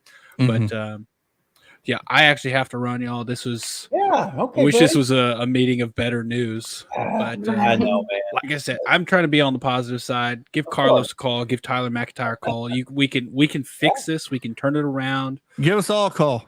Yeah, I was about to say, hell, give me a call. I will make you the best Scream movies since part 4. I'm not going to say since part 1 because I'm not that good, but I could do better than 5 and 6. I can guarantee it. Oh, yeah. Gosh. Absolutely, brother. Well, Eric, it's good to see you, man. And thanks for having me. Sorry I can't stay longer. Merry Christmas to everyone in the chat. Happy holidays if you celebrate something different. Y'all Be safe. Yeah, Bye. you too, brother. buddy. See Later. you soon, man. Good night. Okay. Yeah, man. It's a lot to think about. And I think I think there just needs to be, it's so volatile right now. Hmm. I think time needs to pass. Like you got to let things simmer down for a few months, in my opinion. Now, I could be totally wrong. And we gonna get the news next month. They're fast tracking Yeah. with a whole new blah, blah, blah. But I want to show you guys something else. I haven't shown this yet. This was another part of the article that came out in the Hollywood Reporter today. And, Guy Busick has been one of the writers, right? It's been Guy Busick and James wrote 5 and 6. Well, check this out. The future of Scream 7 rests on James Vanderbilt, the writer-producer who co-wrote the reboot of movies and who is writing the current script. Sources say the scribe, who is already contending with Ortega's loss, had been focusing the story on Barrera's character. When she was let go, he at least had a creative partner in Landon. Oh, it's picking at the wound already again, to shoulder the story. Now the franchise is back at the zero marker and will need to rebuild whole cloth. The reason I point this out is the first part. There's no mention of Guy Busick. Yeah. Apparently, Guy is not involved in writing this movie with James. So we've got one writer right now, just James. Oh gosh, we And then, need help that's so much in the writing department. Like, Agreed. so much help. That's why the Christopher Landon was like, it sucks losing Jenna and Melissa, but the writing is like you can find new characters if they're written well, and you'll kind of move on from the loss of characters. But if you got bad writers, we're not gonna be swayed so easily. I agree, and it makes me nervous that James is the sole writer on it. I'm just gonna be honest. I'm right there with you. Yeah.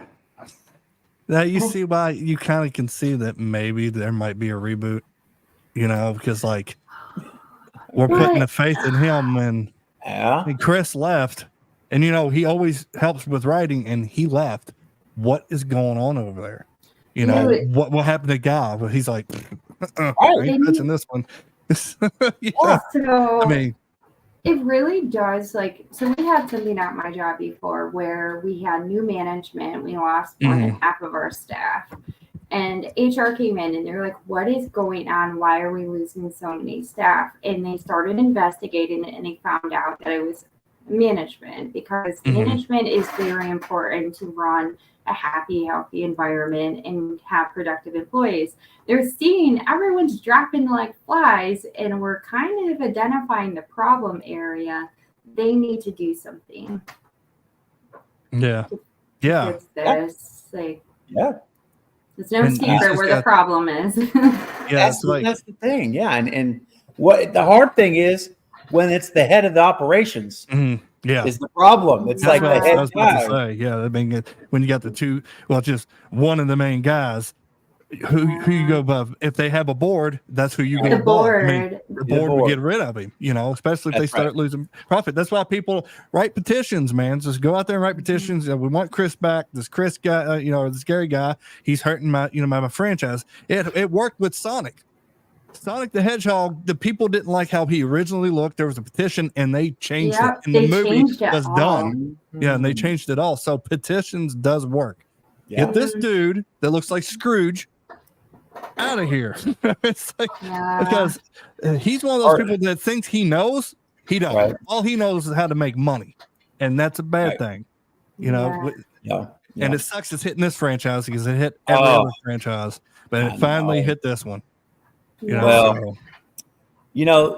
that is the opposite of a Gary Barber production is Scott Royston coming in, gifting 5 memberships on Christmas weekend. How about that? That's awesome. Yeah. Scott, thank you, buddy. I appreciate your support, and welcome all 5 new members to the Cult of Craven. You guys are now channel members. You are now in the inner circle.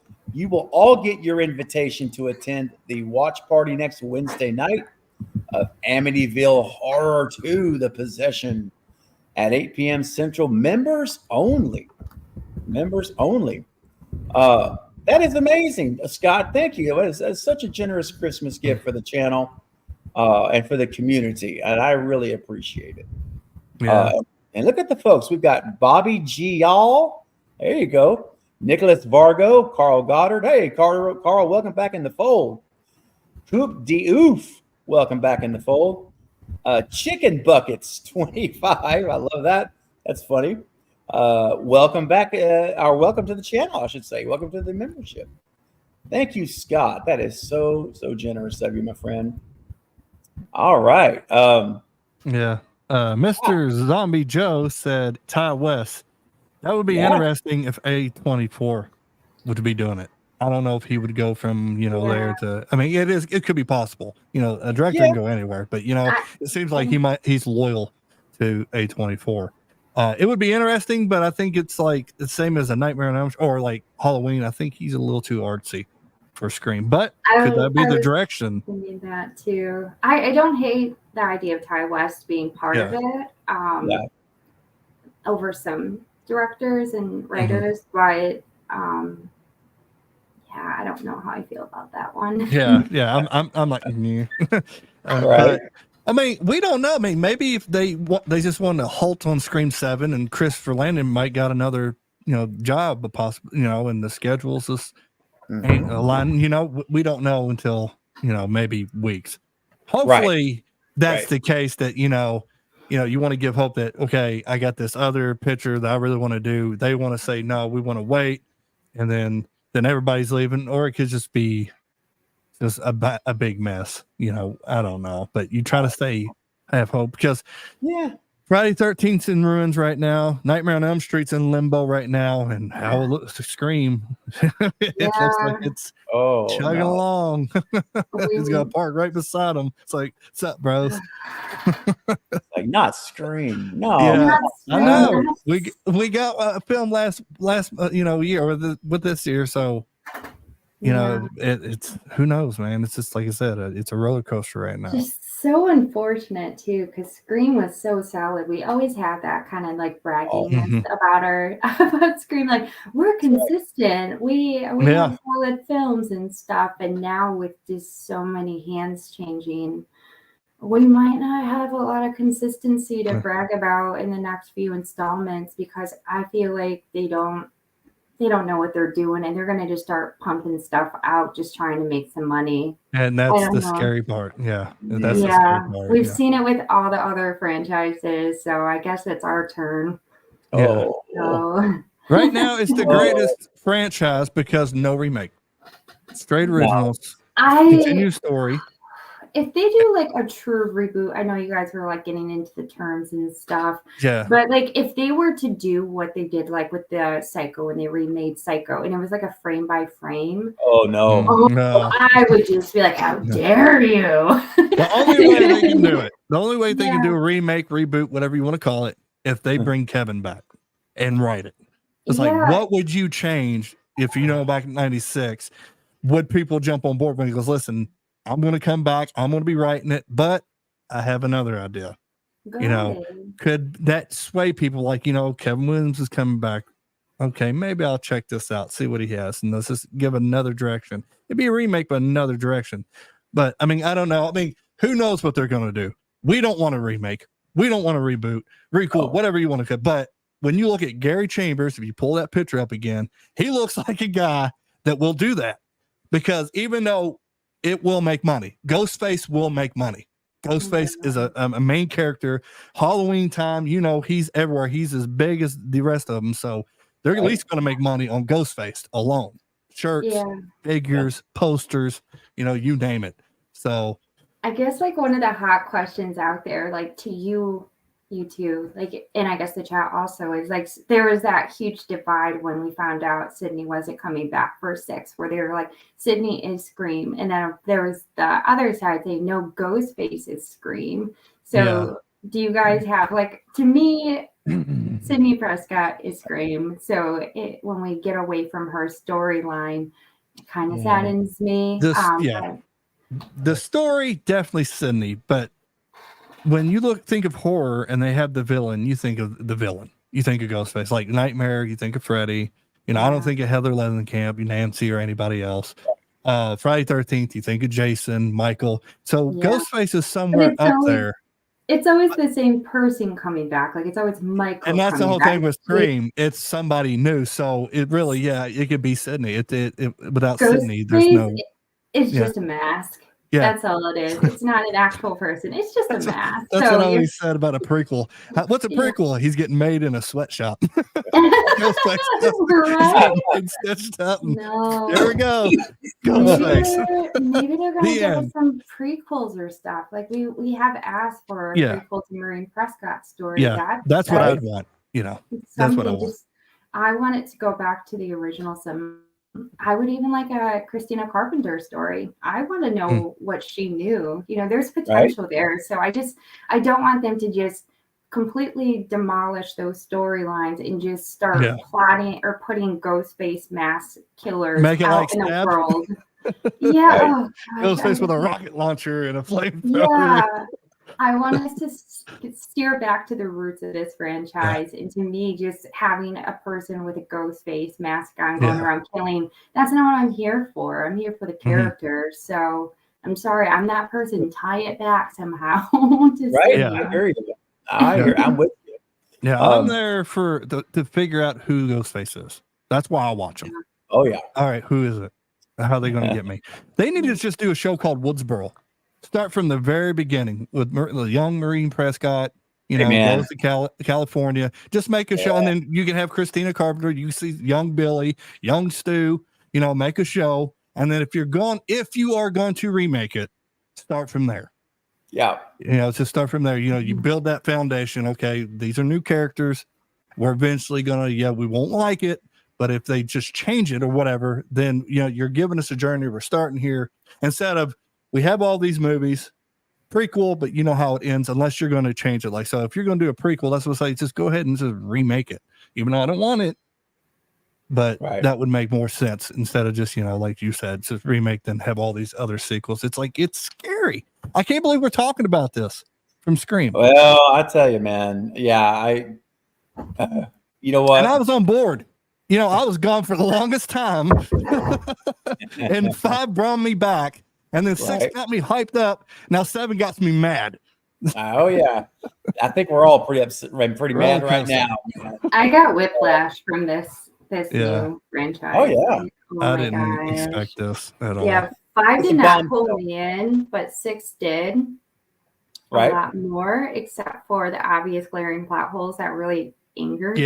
Yeah. But outside of it, I was fine. I was like, okay, we can kind of do this without Nev. But now I'm like, what the heck are we going to do? I'm sorry. You got to bring Nev and Stu back. To save it, you have to bring those 2 back. You have to bring those 2 back to save it. Bring them both back. And just have that fight. Then after that, I don't know. I don't think she's coming back either. Because we haven't heard anything. Craven, how not looking good. Okay. Yeah, it's not looking good, honestly, right now. With all this happened, it's hard to imagine it.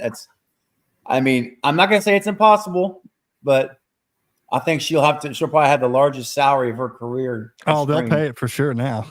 Oh, absolutely. They are desperate. They should be on their hands and knees, kissing her feet, begging her, like, we are going to own our mistakes here, and let's do a Sydney story. But I feel like Sydney, or Nev, like, as a true person, she's classy and she knows her worth, and she probably sees the injustices that are being done to her, fellow actors, and she's just like, this isn't my loyalty was with Wes, not with you. True. Yeah. Good point. Well, hey, speaking of loyalty, Bowler, you bring up, that's a great word. Smells Like Teen Horror, Eric has been a loyal member of the channel, a Cravenite, for 15 months. That is loyalty. And Eric, thank you for that, man. That is so nice and generous. It says, what if Gary gets visited by 3 ghosts tomorrow? He's the new Scrooge. He's Scrooge. And the ghost will be us. The ghost will be us right now. gosh, that's a funny one. It's like little ghost faces coming back to like Yeah. give him his Gary, life you have to lesson. bring Nev back, or Yeah. you're doomed. I love it. It's so good. That's Thanks, cute. Eric. And by the way, Smells Like Teen Horror. This is what I was talking about earlier when I started the stream. Eric's the first one that alerted me to the Christopher Landon situation. He sent me a DM. I'm like, what? And then the phone rang like literally a minute later, and it's JT's. And I'm like, oh my gosh, this is insane. But Eric, thank you for your loyalty, brother. That means a lot. Yeah, Generosity is so kind. very much so. I do hi. have to get going. I'm sorry. Yes. No, it's all good. I All got good. some goatees waiting on me. Oh. But I hope everyone has, I mean, even with this news, I hope everyone has a good holiday, whatever you celebrate, and you will all be in my thoughts. And seriously, I'm very sorry that this news came out 2 days before Christmas weekend. I'm like, Yeah.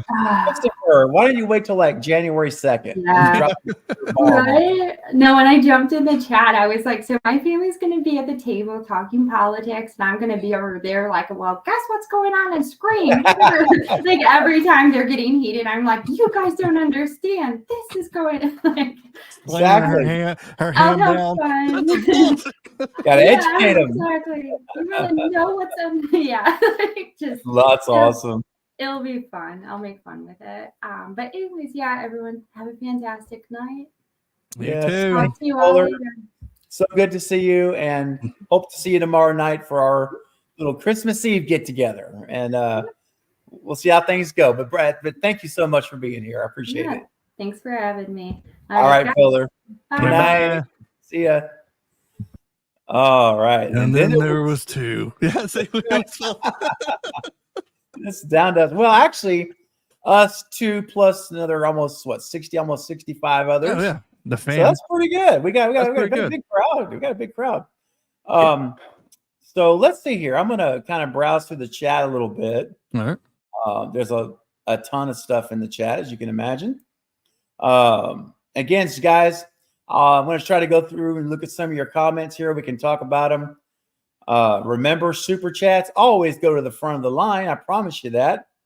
And I promise you, if you do send a super chat question or comment, we will get that up on the screen and talk about it before we end the stream tonight.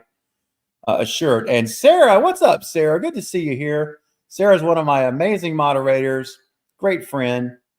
93 likes. Oh my goodness, guys, we're 7 away. Yeah, 7 away. Oh We man, get it. we got that. Yeah, we got that. I mean, we can do. I can do 110. What do you say? Yeah, let's go 150. No, 110's good. Yeah, let's go 110. Let's start at 1,000. 110. Exactly. That's so low. 1,000, 10,000. Yeah. Excuse me. Yeah. Thank you. 2 days Sarah. before Christmas, man. And it's probably Landon. He goes, you know what? I should just go ahead and tell it and that's a respect thing for the fans. He didn't have to say it. Vanity, Bear could just release it, but he said, I left weeks ago, so it sucks, but at least he said something about it. So, and I'm gonna look forward to whatever he's gonna be doing next. But we can always say it. Never say never. Something can happen with the board or whatever. I said it earlier, and he could come back. He could come back. And I think if he would come back, maybe the others. I don't know about the others. I think that bridge is burnt with the others, except Jenna scheduling and everything. Oh yeah. And I was thinking about that earlier. It's like, yes, scheduling and everything, but they probably looked for her to be the lead because Melissa's gone, and maybe she just didn't want to be a lead. She liked being the co-star, like the little sister, and now she has Wednesday, so like I'm doing the lead on that. So it could have been just she's like, look, I can't do it. I ain't got no scheduling, and then just boom, boom, boom, boom. Yeah, I mean, it's it's hard. Just 1 second.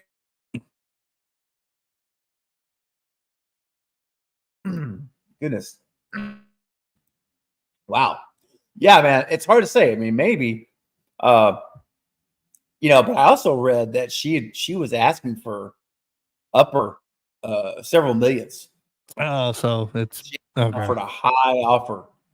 Well, she's making that Netflix money, so and Netflix is paying. I mean, they paid Dave Chappelle like his 3 little comedy was like 60 million. So, I mean, that's Dave Chappelle, but right. But they probably wouldn't match her. That what she's asking for was probably a match of what she's probably making on Wednesday, maybe. That could be, man. And I can understand it, especially if you're going into the scheduling of what really made her known, and she probably don't want to mess that up. So, yeah, you don't want to go lower.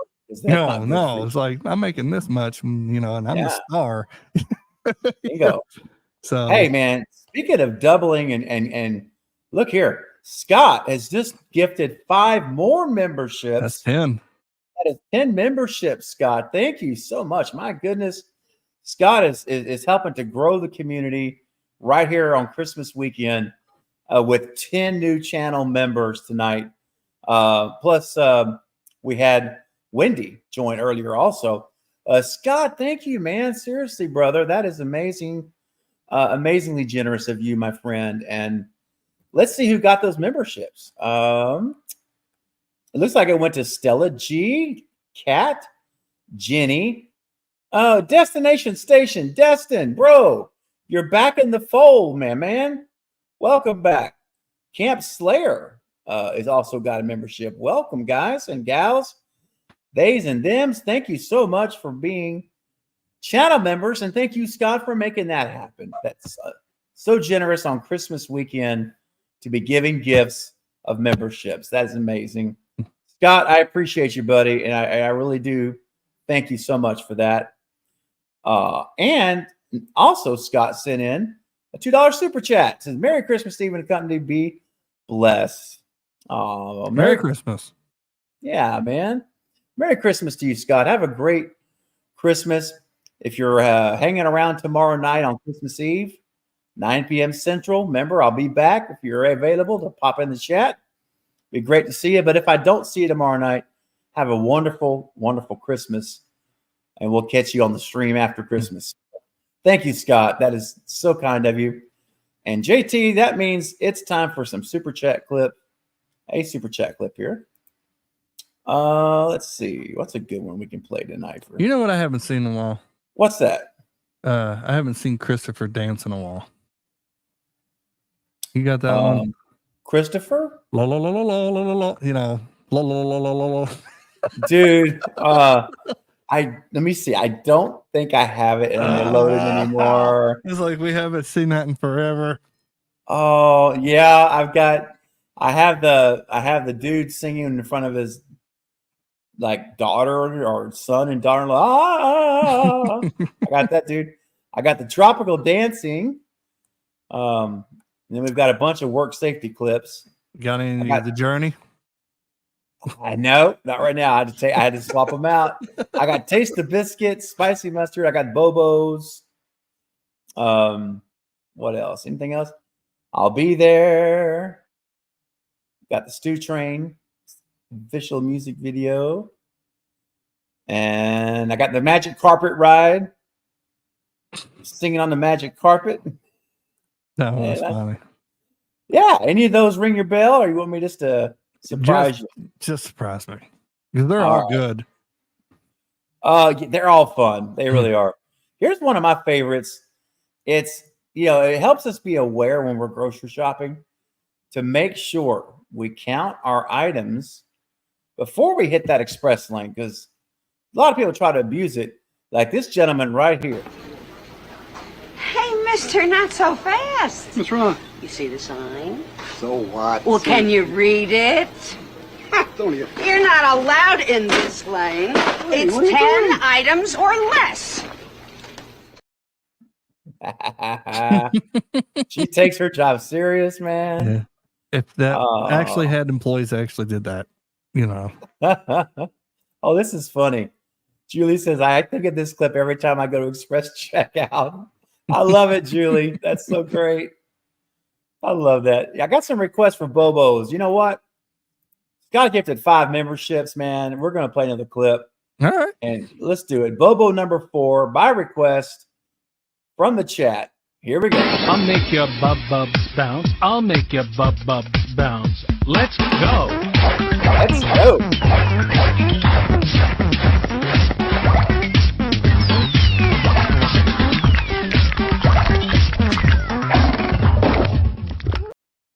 Yeah. That's a good one. Oh. CJ. JT, when will you be allowed to finish Freddie? Or you mean Michael? Freddie is on the Oh, yeah. Freddie's on the shelf right now because I got Jason done. That's actually a member giveaway. I have to finish him to give that away in January. But yeah, Michael right here is like, I just have to paint his mask and he's done. So it was going to be tonight, but this is breaking news and this takes over painting Michael. Sorry, Michael, but it's just this is it's like I knew that you was probably streaming and you asked me. I'm like, yeah, this is I want to really talk about this and everything instead of painting. But like I said, he's almost done and it's going to be Jason. Then it's going to be Freddie. So okay, yeah, nice. I'm loving the work, man. You're doing a great job. They look really good. I'm having a blast. It's like I used to play guitar and in a band and stage, and when I quit, nothing filled that gap except this. And I love doing it. It reminds me of being on the stage and having fun again. So yeah, that's awesome. You're doing a great job. You're really talented, brother. Keep it up. Hollywood guy says I sent in an 8-month super chat. Hollywood guy, I don't know why it didn't come through, buddy. It did not show up on my side. So sorry. Yeah, I would have definitely pulled it up. Well, you know what? Congratulations. I can thank you for your 8 months as a channel member without YouTube telling me. So, thank you, man. Seriously, that's amazing. 8 months. Yeah. Appreciate you being a channel member for so long and being so faithful. And you're always so supportive, man. You're always consistently here and you ask great questions that make us think really hard usually. So thank you, Hollywood guy. Appreciate it. If you remember your comment, feel free to put it in the comments section and I'll get it up there for sure. All right. So JT, man, I tell you what, buddy, I'm gonna miss this guy. I am too, man. Because I was about to print a ghost face, and now, I still am, but it just like really took it out of it because I'm gonna print him. I'm gonna think of Christopher Landon because I'm so excited of him taking help. Man, when you broke that news because you told us before the video, we was all excited. It's like, oh yeah, that's a good fit. And it's like, it's kind of like me saying, hey, JT, you're going to be Freddie. Yeah. And then I get there, I'm like, it's be about, or just being on the film, like you're an extra. And then I get there and I'm like, I hate doing this, but yeah, I can't be a part of this. This is, for him to just walk away, it has to be something like, okay, I can't work in this kind of conditioning and whatever. He seems like that type of guy. He doesn't BS, and he's like, no. Peace. It's my dream, but I'm out of here. So yeah, it had hurts. To be. It hurts, man. Yeah, this is definitely an L.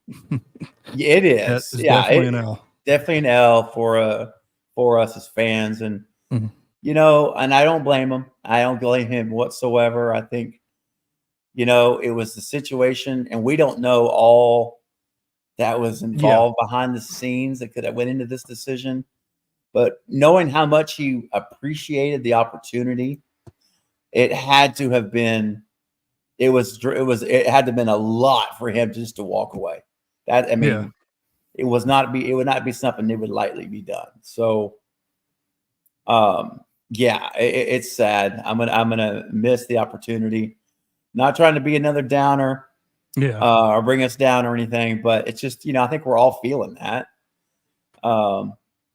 So it's raw. It's raw. Yeah, it's like we lost, West, and then now we lose this. This is a second loss for this franchise. And some people probably don't see it that way. Some probably say, well, he's just a director. You don't understand them. Right.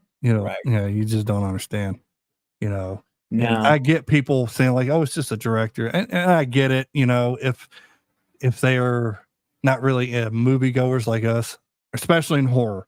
If you're like not really you like horror fan, but you watch them, I get it. But yeah, this one hurts. It does. This one hurts as much as the Nightmare on Elm Street remake. This one hurts. Oh man. This one hurts. I'll put it in that category. This one hurts. Oh my gosh. Hollywood guy. They're okay. Here's the comment he said. He said it was about the news of the director leaving. Yep. What's going to happen next? Are we going to get a new director? And I want kind of it. Oh, okay. Yeah. So Hollywood guy. Basically, kind of summarize real quick, kind of to just kind of get right to it for you. Yeah. I think we all agree there's going to be another director. They're going to continue. They're going to make another one. I think 7's still happening. It's just maybe another year delay. I could see it easily being, 2025 is definitely the soonest that I think they'll be filming that movie. So I think, the end of 2025, late, early, yeah, like October, November, December of 2025 would be the earliest, I would think. But we don't know. We don't know, man. It's all wait and see, right? This is just, we don't know who the director is going to be. We don't know who the cast is going to be. The script hasn't even been written. We're blind right now. Yeah, totally. The expression "we're flying blind." Here we go. We just don't know when. We can have theories, so we can do theories again. Mm-hmm. Oh yeah, But right now we got to have a director. And a script. How about a script and a director? That's definitely a director and a script. That's good. We need those things and the cast. So I mean, but then again, weeks ago, like Bearded said, they could have a director. They could have, James. Mm-hmm. Yeah, could have not a polished script, or we don't know anything right now. But it could be possible. They could be like they wanted to bring somebody else in, and that's why Chris was like, no. This is me and James, and maybe because a guy leaving, that's why Chris. We can just assume is all we want, which I hate doing, but I know for a guy like him to leave, it has to be something. Yeah, I will leave it like that. It has to be something. Oh yeah, for sure. And it could be a combination of a lot of things. I mean, I think it'll be a long time before we know the real truth, but eventually, I think it will come out eventually, like down the road. Yeah, their interview, after the movie's made. Or this New Year's, he might get a little tipsy. Somebody might be talking to him, might have a recorder, and then boom, like there we go.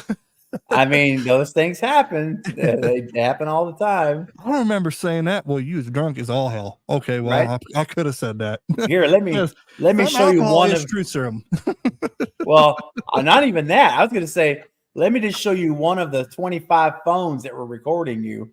Because everybody records everything on their phones now. It's like there's a short. He turns around, everybody has their phone. Exactly. It's like, take your pick. Anyone. Well, I don't work there no more. Who cares? I said it. Hey, speaking of taking it and knocking and rocking it out, Marcus with I shot him 6 times with a $2 super chat. Thank you, brother, appreciate that. Hashtag Fire Gary Barber. Such a shame what has happened. It is a shame. And again, listen, guys, I just want to echo it.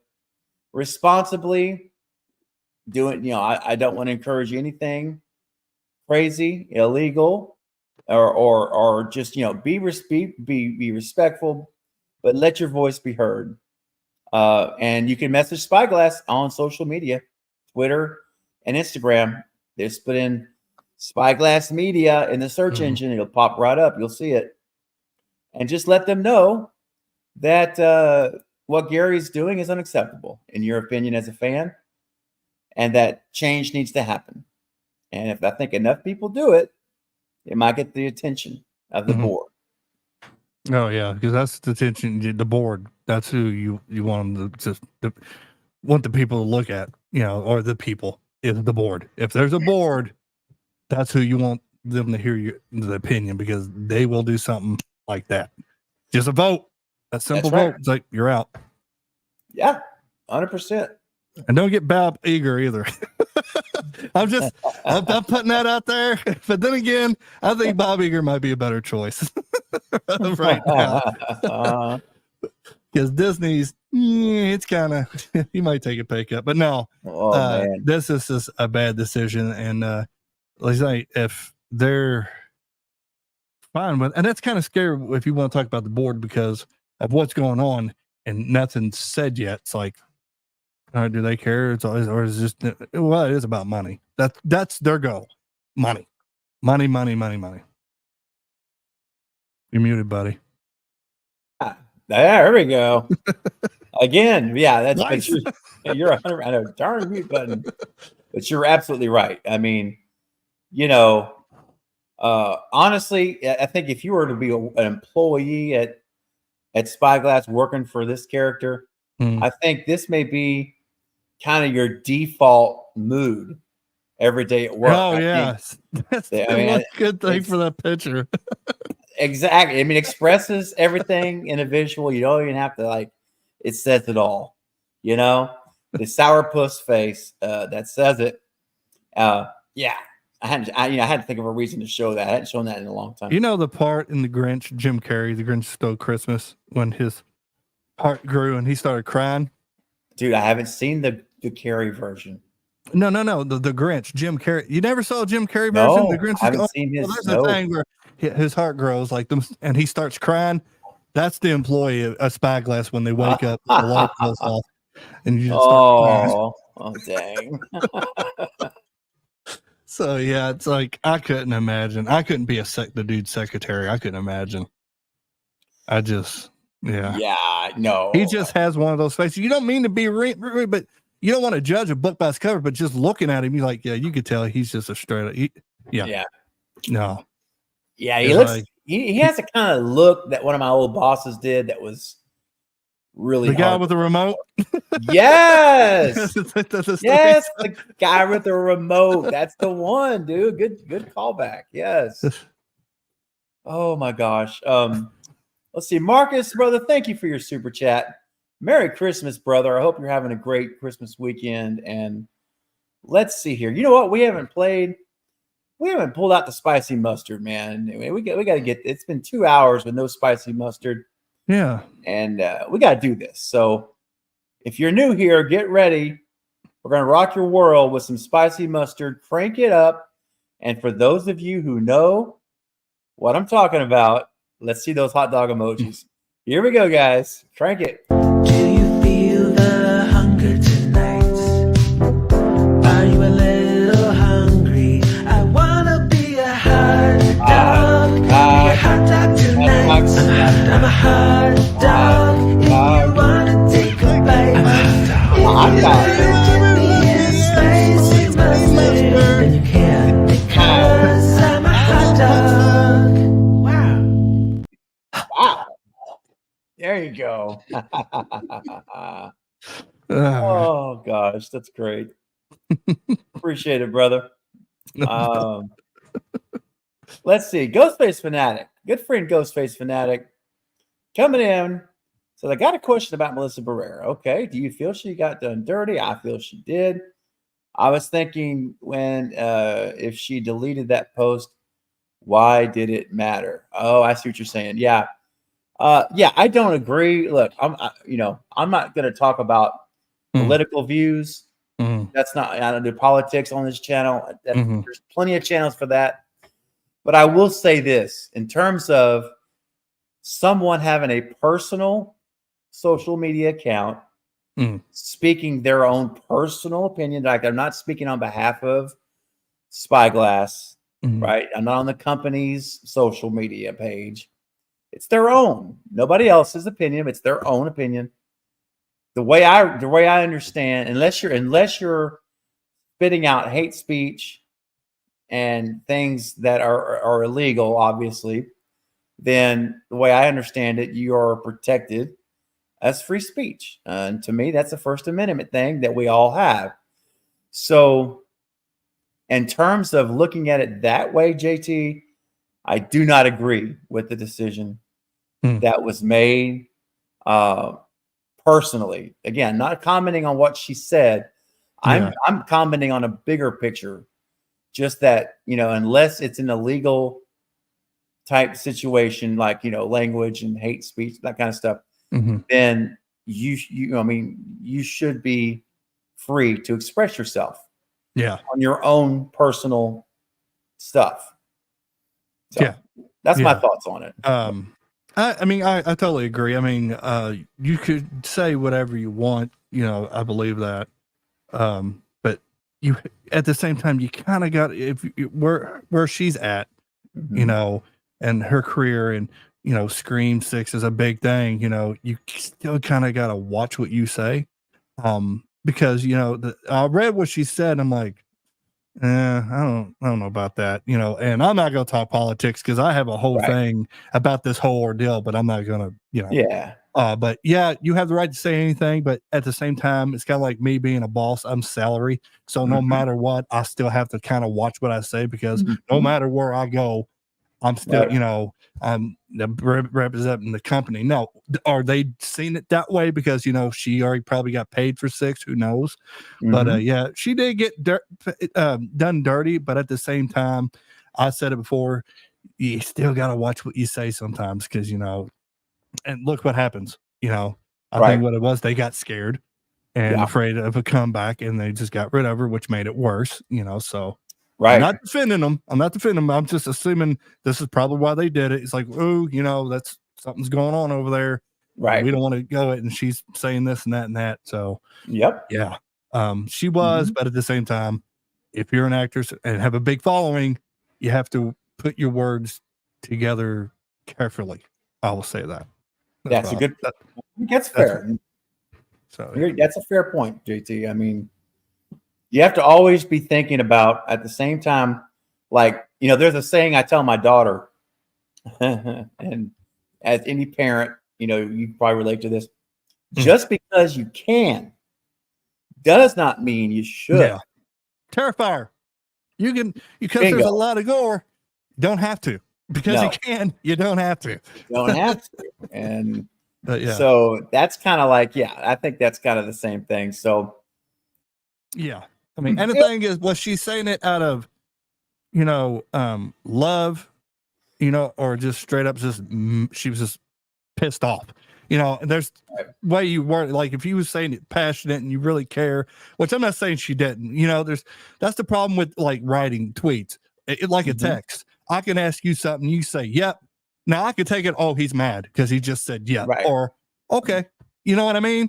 So it's like, representing something, it's just words, it just depends, unless you see video of it. I'm like, oh, okay, that's how she feels. Okay, now this is which I haven't seen her talk about it, like video wise. So true. But you know what? It's done now. Yeah. Unfortunately, it's done, and what's done is done, and we gotta basically start over. Not necessarily with, like, the script. I mean, the script too. Yeah. Everything. Over. Man, hey, something I didn't do earlier, I want to do real quick. And we'll start to move towards wrapping up soon. So I'm going to try to get to some more comments in the chat. Again, kind of, I'll just kind of say last call maybe for super chats or anything. If there's something you want to get out there, you can send it now. And we're going to start to wind down, probably about 15 minutes or so. We're going to probably end the stream. So I'll get to as many, comments as I can in the chat. Like I just got the Ghostface Fanatic. There's others that I'll try to get to, but I want to also acknowledge, not just our channel members, which I did earlier. I put the channel members slide up at the beginning, but I want to acknowledge our Gold Skull Cravenites, everyone that has been a member for 12 months or longer. You have the much sought after Gold Skull by your name. And so that's the 12-month or longer. And many of you are coming up on 2 years. And I got to work with someone here on an idea. I may even get with JT. I may get with you on it offline. But I'm going to be working on a platinum. I want a platinum skull for the 2-year mark with diamonds. Like in the eyes? Yes, Oh, diamonds. that won't be hard. I could That's what probably I'm knock that thinking. out tonight.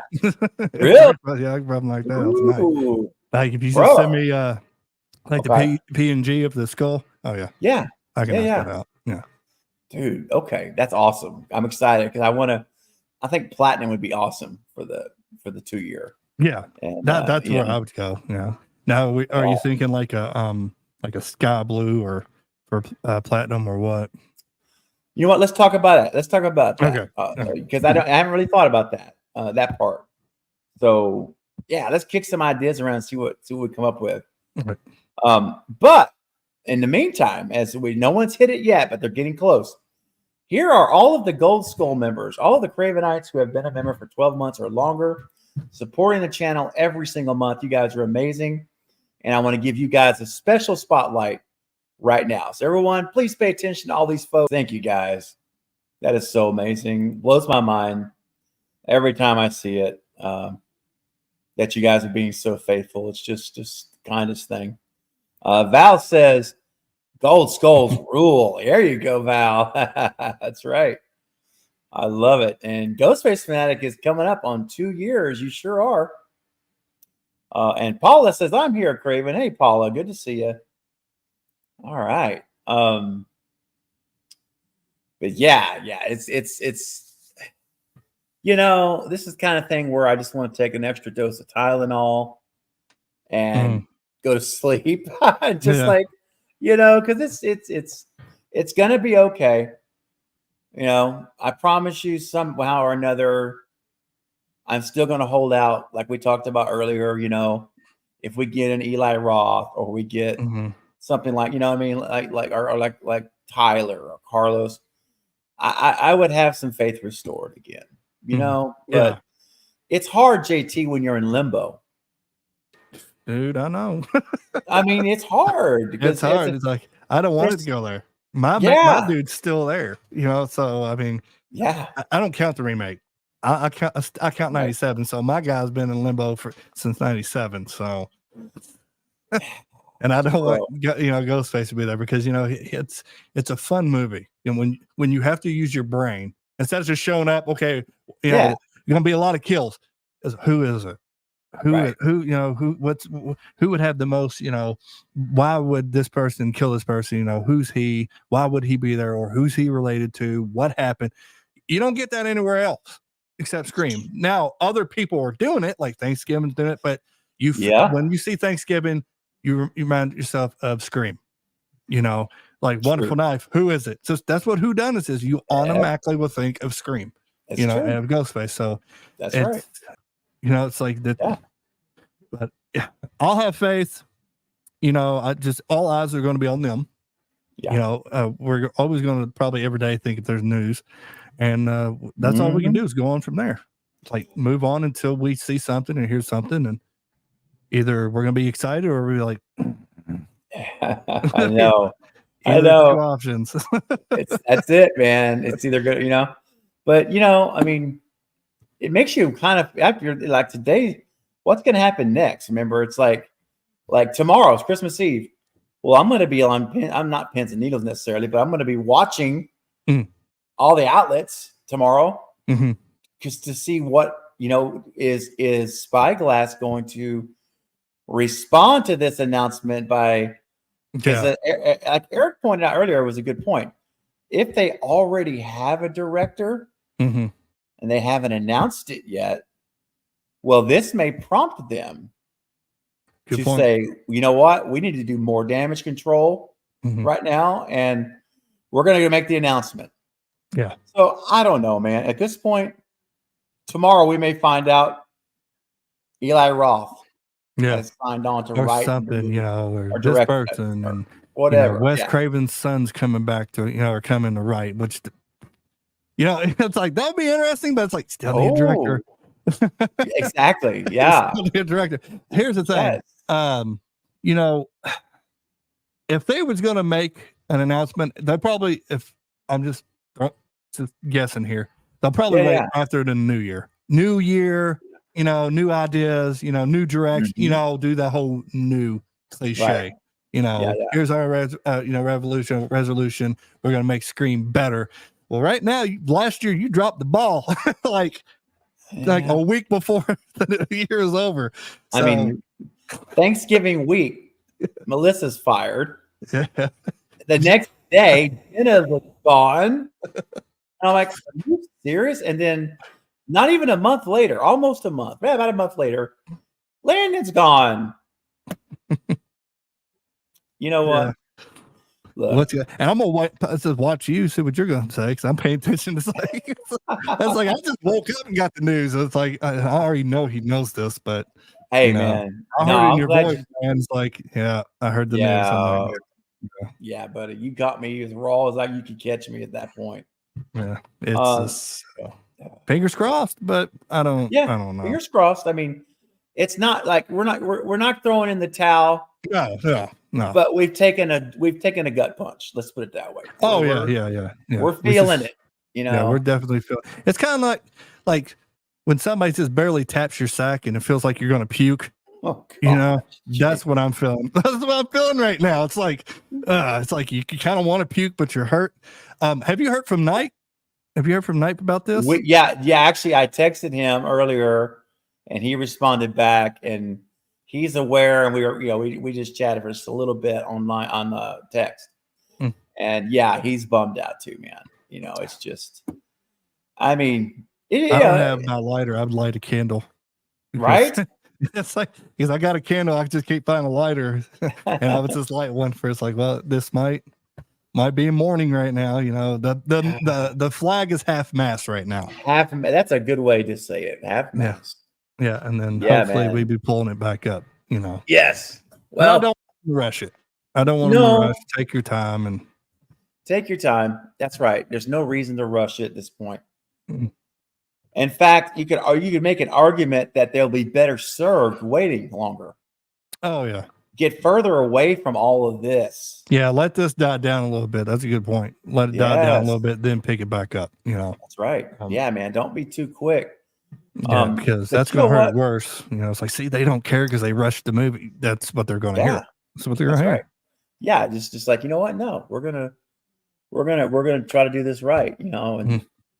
But you know what? Someone who is doing something right is Tatiana, sending in a $10 super chat. Thank you so much, Tatiana. That is very kind of you to do that. I appreciate it very much. Just let me know if you have a comment, you can just type it now in the comment section, or in the live chat section, I should say. And I'll be happy to talk about that or answer your question, or we'll address your comment or question. I really appreciate that. Let me know. So I'm going to keep an eye out in the chat right now for your comment. But yeah, man, it's just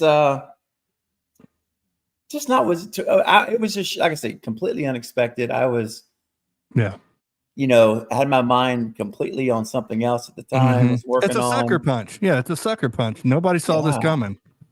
No, I mean, no, I mean, I'm just like, he's going to be the saving grace. We got Landon still. That's as long as we got Landon. I was the same boat. It's like, we got Landon. I'm still happy. It's like the sisters can leave. I'm still happy. But I wouldn't have believed it unless it came from him. And it was his thread on X. That's why it was his own. It was. Yeah. So I was like, well. Damn it. I know. Let's see here real quick. Jen says Tatiana wants a Wes Craven clip. Oh, you know what? Well, I'm glad I know a guy. This will cheer us up. You know what I'm saying? Yeah, man. Let's hear from Wes Craven, the master himself. Here we go, guys. Wes Craven.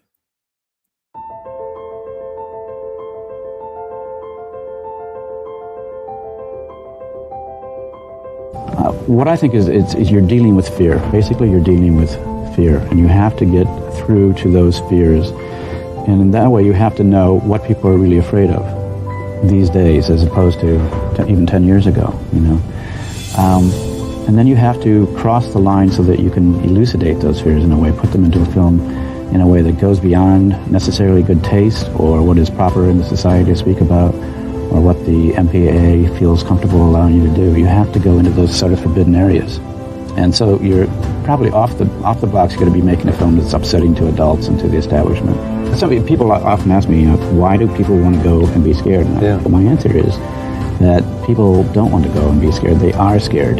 That we have resident fears, from real things. I mean, let's not forget real life, So the reason I think this works for kids is that those fears are evoked in these movies and brought out in the course of the story in a way that it has some resolution at the end.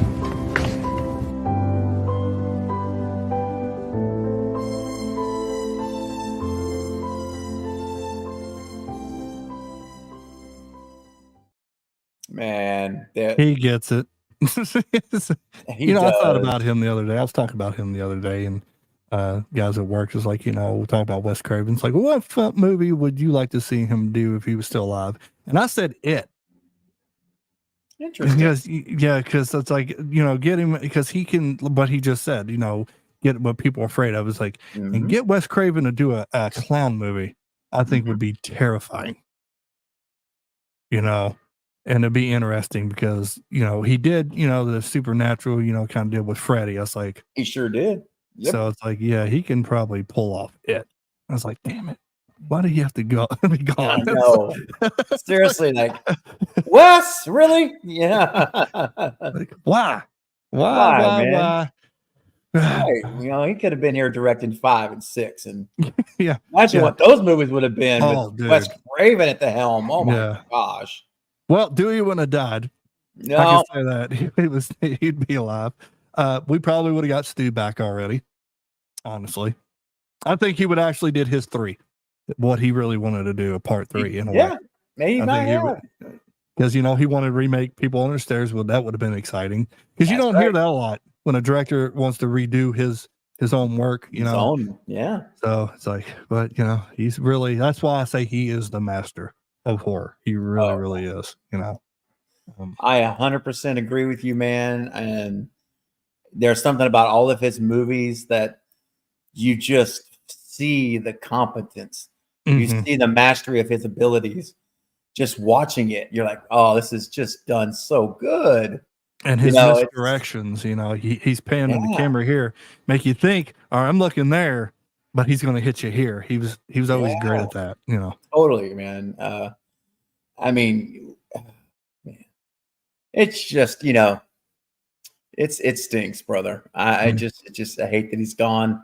But we have such a catalog of wonderful films to remember him by and to keep his legacy alive. And that's why every month, well, I guess kind of every month is Wes Craven month, and every August on this channel, it is Wes Craven month.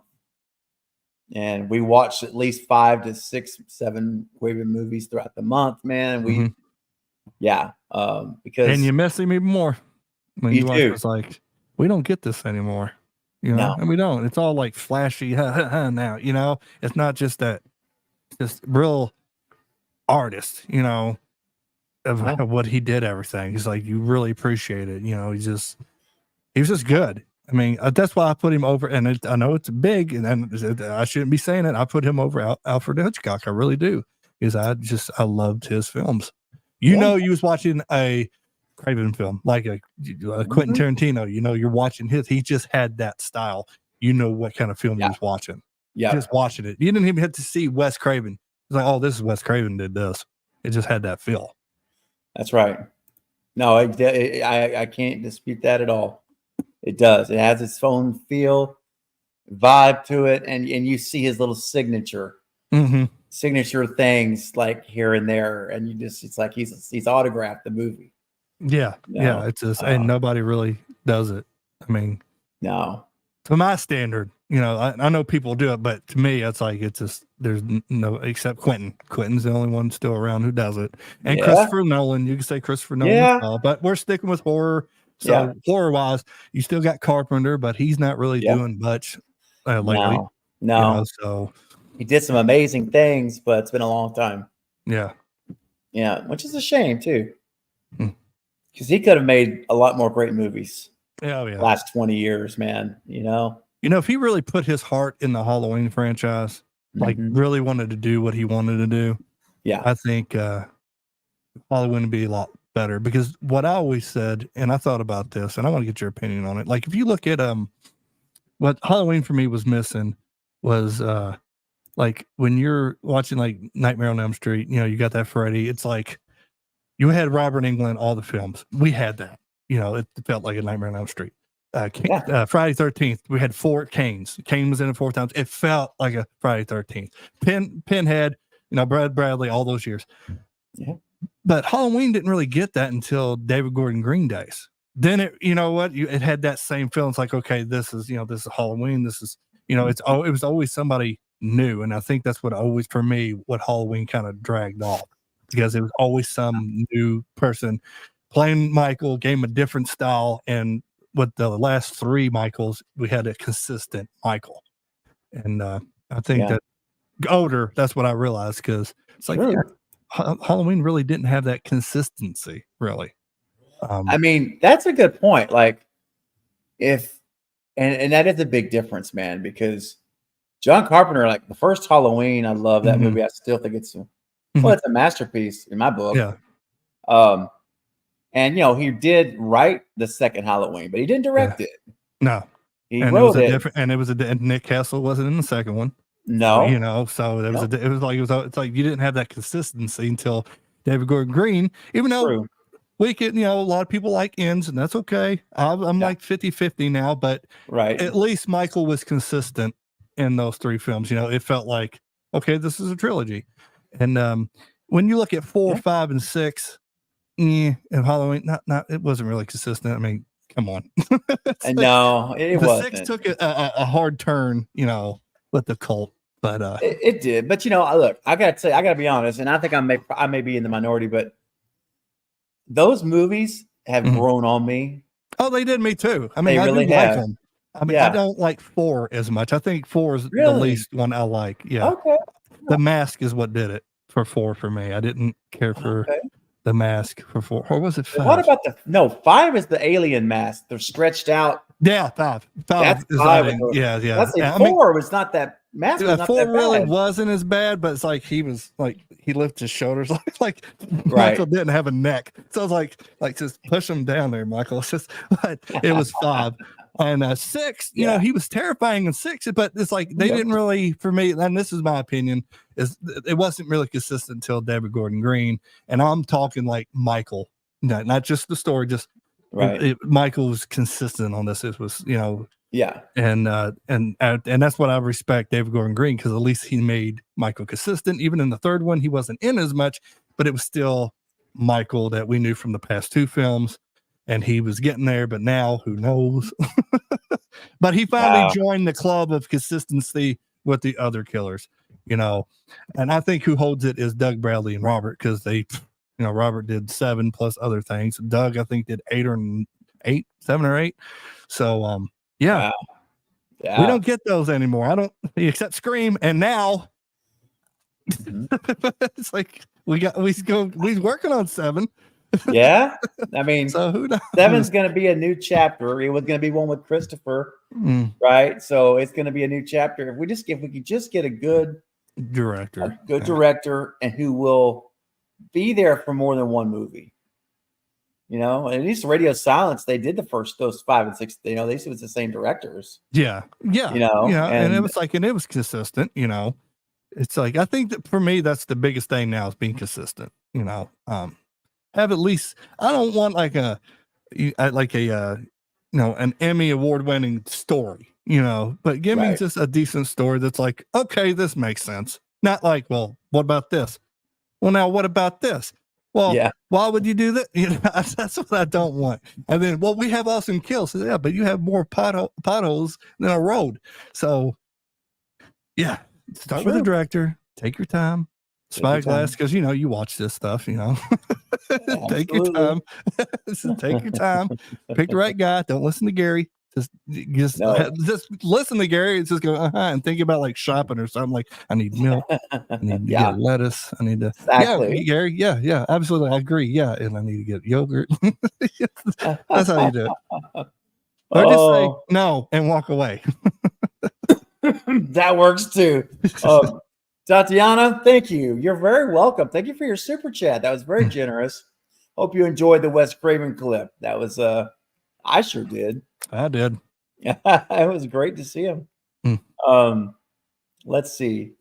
All right, we'll do a couple more questions here. Let's see. And then we're gonna go ahead and wrap it up. For the love of rock, says, excuse me, he didn't say that. He said they're trying to get Melissa back. So Spyglass couldn't have been that upset. I think it was more on them trying to show how righteous they are in the eyes of Hollywood. Backlash surprised them. Maybe. I don't know. I'm not sure about that. I mean, possibly, I guess. But the thing is, the reason I think that there's more to it is because in their efforts to get Melissa back, apparently, from what we're hearing, I don't know, grain of salt, pinch of salt with it, but what we're hearing is she refused their demands. Whatever they were asking her to do, and I can imagine they were wanting, I don't know this, but I can imagine them saying, well, you need to retract your statements or you need to apologize or something like that. Whatever it was. I agree. Yeah, right? I agree. Yeah, I don't think it was I think there's more to it. Like, I think they really, really hold that position firm to the point that she walked out of the meeting saying, no, I'm not doing that. So I don't think she's coming back. I don't think she's coming back. I think it's done. Yeah. With Melissa anyway. Yeah, I think, hey, we had 104 likes. How about that? Yeah, good job, everybody. Over 100 likes. That's awesome. You guys are killing it out there. Because, these studios, man, it's like, okay, we got her back. We're in the wrong. Now, if you look at Gary Chamber or Barber, he looks like a guy that's never wrong. You know what I mean? It's like, look at that dude. You really think he's going to say, yeah, I'm wrong? No, right. I'm a CEO or whatever of a company. I know what I'm talking about. And I make money, blah, blah, blah. Or he probably talks like this, I make a lot of money. And I'm not going to apologize for anything. Yeah. Look at my teeth. Yeah, there are pretty teeth. I'll give him that. Pretty teeth. Yeah, the attitude. But it's like those kind of guys, and I could be wrong, but they're never wrong. They're the reason why they run those kind of companies, because they can make money. Shrewd, right? They're ruthless. They'll bury you to your neck and put a water hose in your mouth and tape it shut. They're ruthless kind of, and then in that business you kind of got to be. You got to be ruthless, and you got to. Then again, who knows? But I don't think she's coming back. I think that bridge is done, burnt, and unless Spyglass don't get it anymore and it goes to somebody else, and they're like, "Listen, we're not them.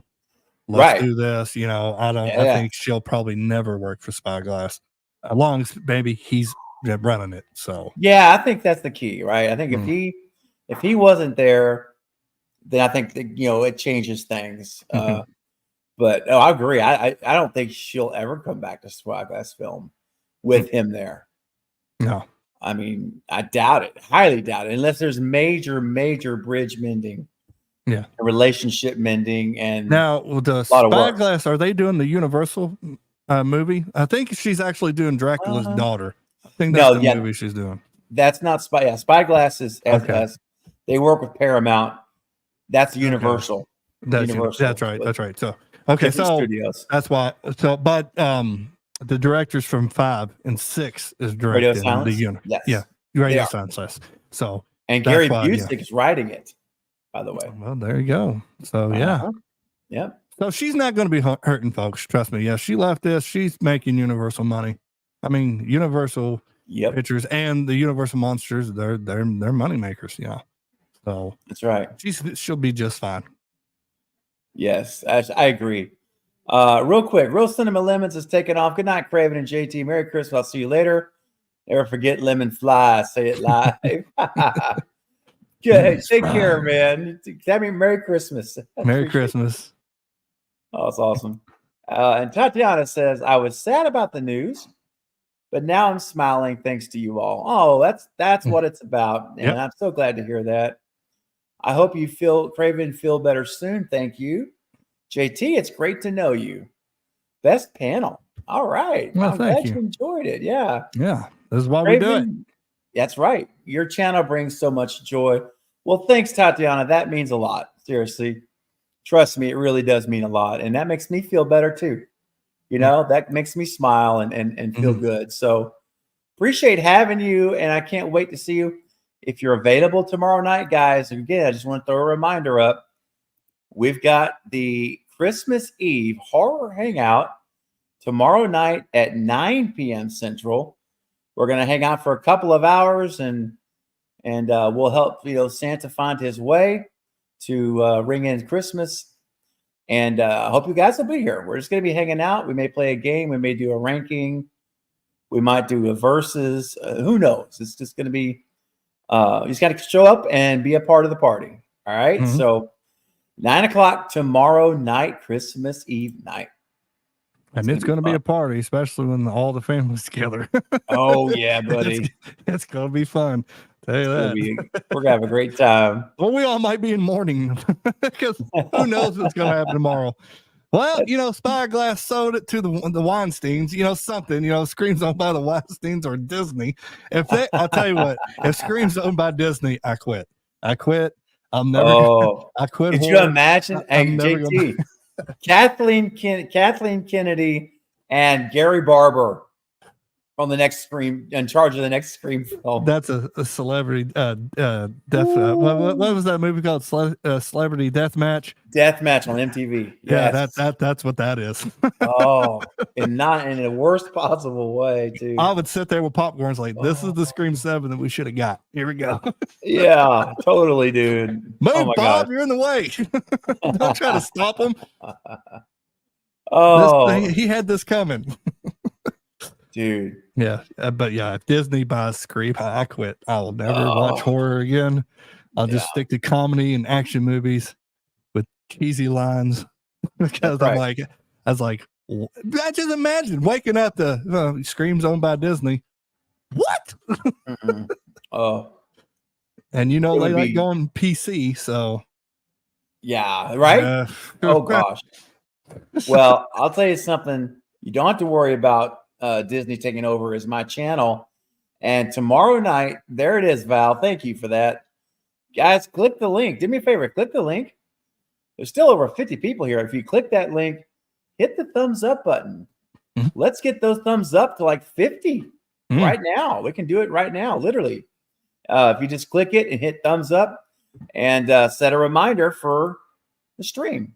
And even if you can't make the stream, that thumbs up would be a big help. All right. It is Christmas, right? So I might be giving a print away. Ooh. Or or be printing a print to give away because it is Christmas. You never know. I'm not saying, but he might be available, dude, as a giveaway. Yeah, Michael. So maybe you never know with me. I go crazy. Let me tell you what, guys, you need to show up. That's all I gotta tell you. It's Christmas Eve night. So anything can happen, right? Anything can happen. So yeah. Jen says, Merry Christmas, everyone. I will not be available tomorrow night. Yeah, we'll miss you, Jen. Merry Christmas, though. Yeah, Merry Christmas, Jen. Yeah. Good night, Tatiana. Take care. Thanks again for being here. So great to see you. Appreciate you. Same to you, Brandon. Have a good night, Brandon, and Merry Christmas. All right, guys. Well, listen, we're going to go ahead and call it here. It's 10 o'clock Central. We've been on for almost 3 hours. So, guys, you know what? I'm going to sleep on all this. And, like I say, let Christopher Landon know that we appreciate him for I basically told him, I appreciate the potential and the excitement you brought to the franchise for the time that you were a part of it. And that's how I feel. So You know, if you guys want to send him a note of encouragement and support, I know that would probably mean a lot to him on Instagram or Twitter. So let him know. And, you know, use your voice. You guys have a voice. You can use it. Let Spyglass know. They're on Twitter. They're on Instagram. They're easy to find. Just type in Spyglass Media. You'll see their pages or their accounts. And let them know how you feel about Gary. You know, but do it responsibly. Please. You know, always be respectful. But you can also share your opinion. Let them know.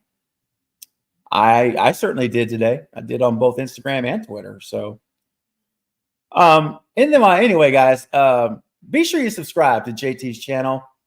Sinister Artworks, and you're gonna really love it. It's great stuff.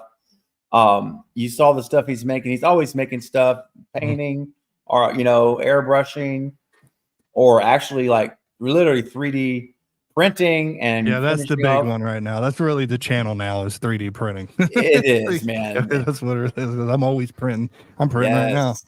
Oh yeah, you're awesome with that, man. It's so talented. So be sure and go and subscribe to his channel, and also the Bearded Entertainment, who was with us earlier, subscribe to his channel. And you can follow Polar on Instagram by just putting in BUHBY, B-U-H-B-Y, B-Y-E, I think it is. Yeah, B-Y-E, yeah, B-Y-E. Yeah, B-Y-E. That's right. Yeah. Is there an underscore in there? I think there is an underscore. Hang on. I'll look it over. I should have asked you to post that. They're gonna go to the raw post. Like, I don't know who these people are. It's like, well, JT's looking that up. In the meantime, I'll go and say goodnight to Val. Val, Merry Christmas. Bye-bye, B-U-H-B-Y-E _ Polar. There you go. So follow her on Instagram. Keep up with what's going on with her and her goats and her turtles and her dog. It's great stuff. Val, Merry Christmas again to you. Thank you for being here tonight. It was wonderful to see you. Julie, Merry Christmas to you. Glad you were here. Deontay, good night to you as well. Much love to you. I appreciate that. All right. You take care. Merry Christmas. Caden, man, good to see you, Caden. Great stream as always. Thank you for that. Much appreciated. Merry Christmas, Deontay. And there's the link. Thank you, Val. Right there to JT's channel. Just click that right there. And thank you. Subscribe. He is the journal of the Sport Force. That's right, man. I'm a member of the Sport Force. Yep. Sport Force. That's right. I will be printing a spork. It's forky, but I took the arms off. The arms off. That's awesome, bro. I love it. Oh, yeah, all fun. Mr. Zombie Joe says, I've been on this live since you opened it. Hey, man, that's awesome. Almost 3 hours. That's a long time to stick with us, and I appreciate it. Still here, brother. Rock on to you, too. Thank you.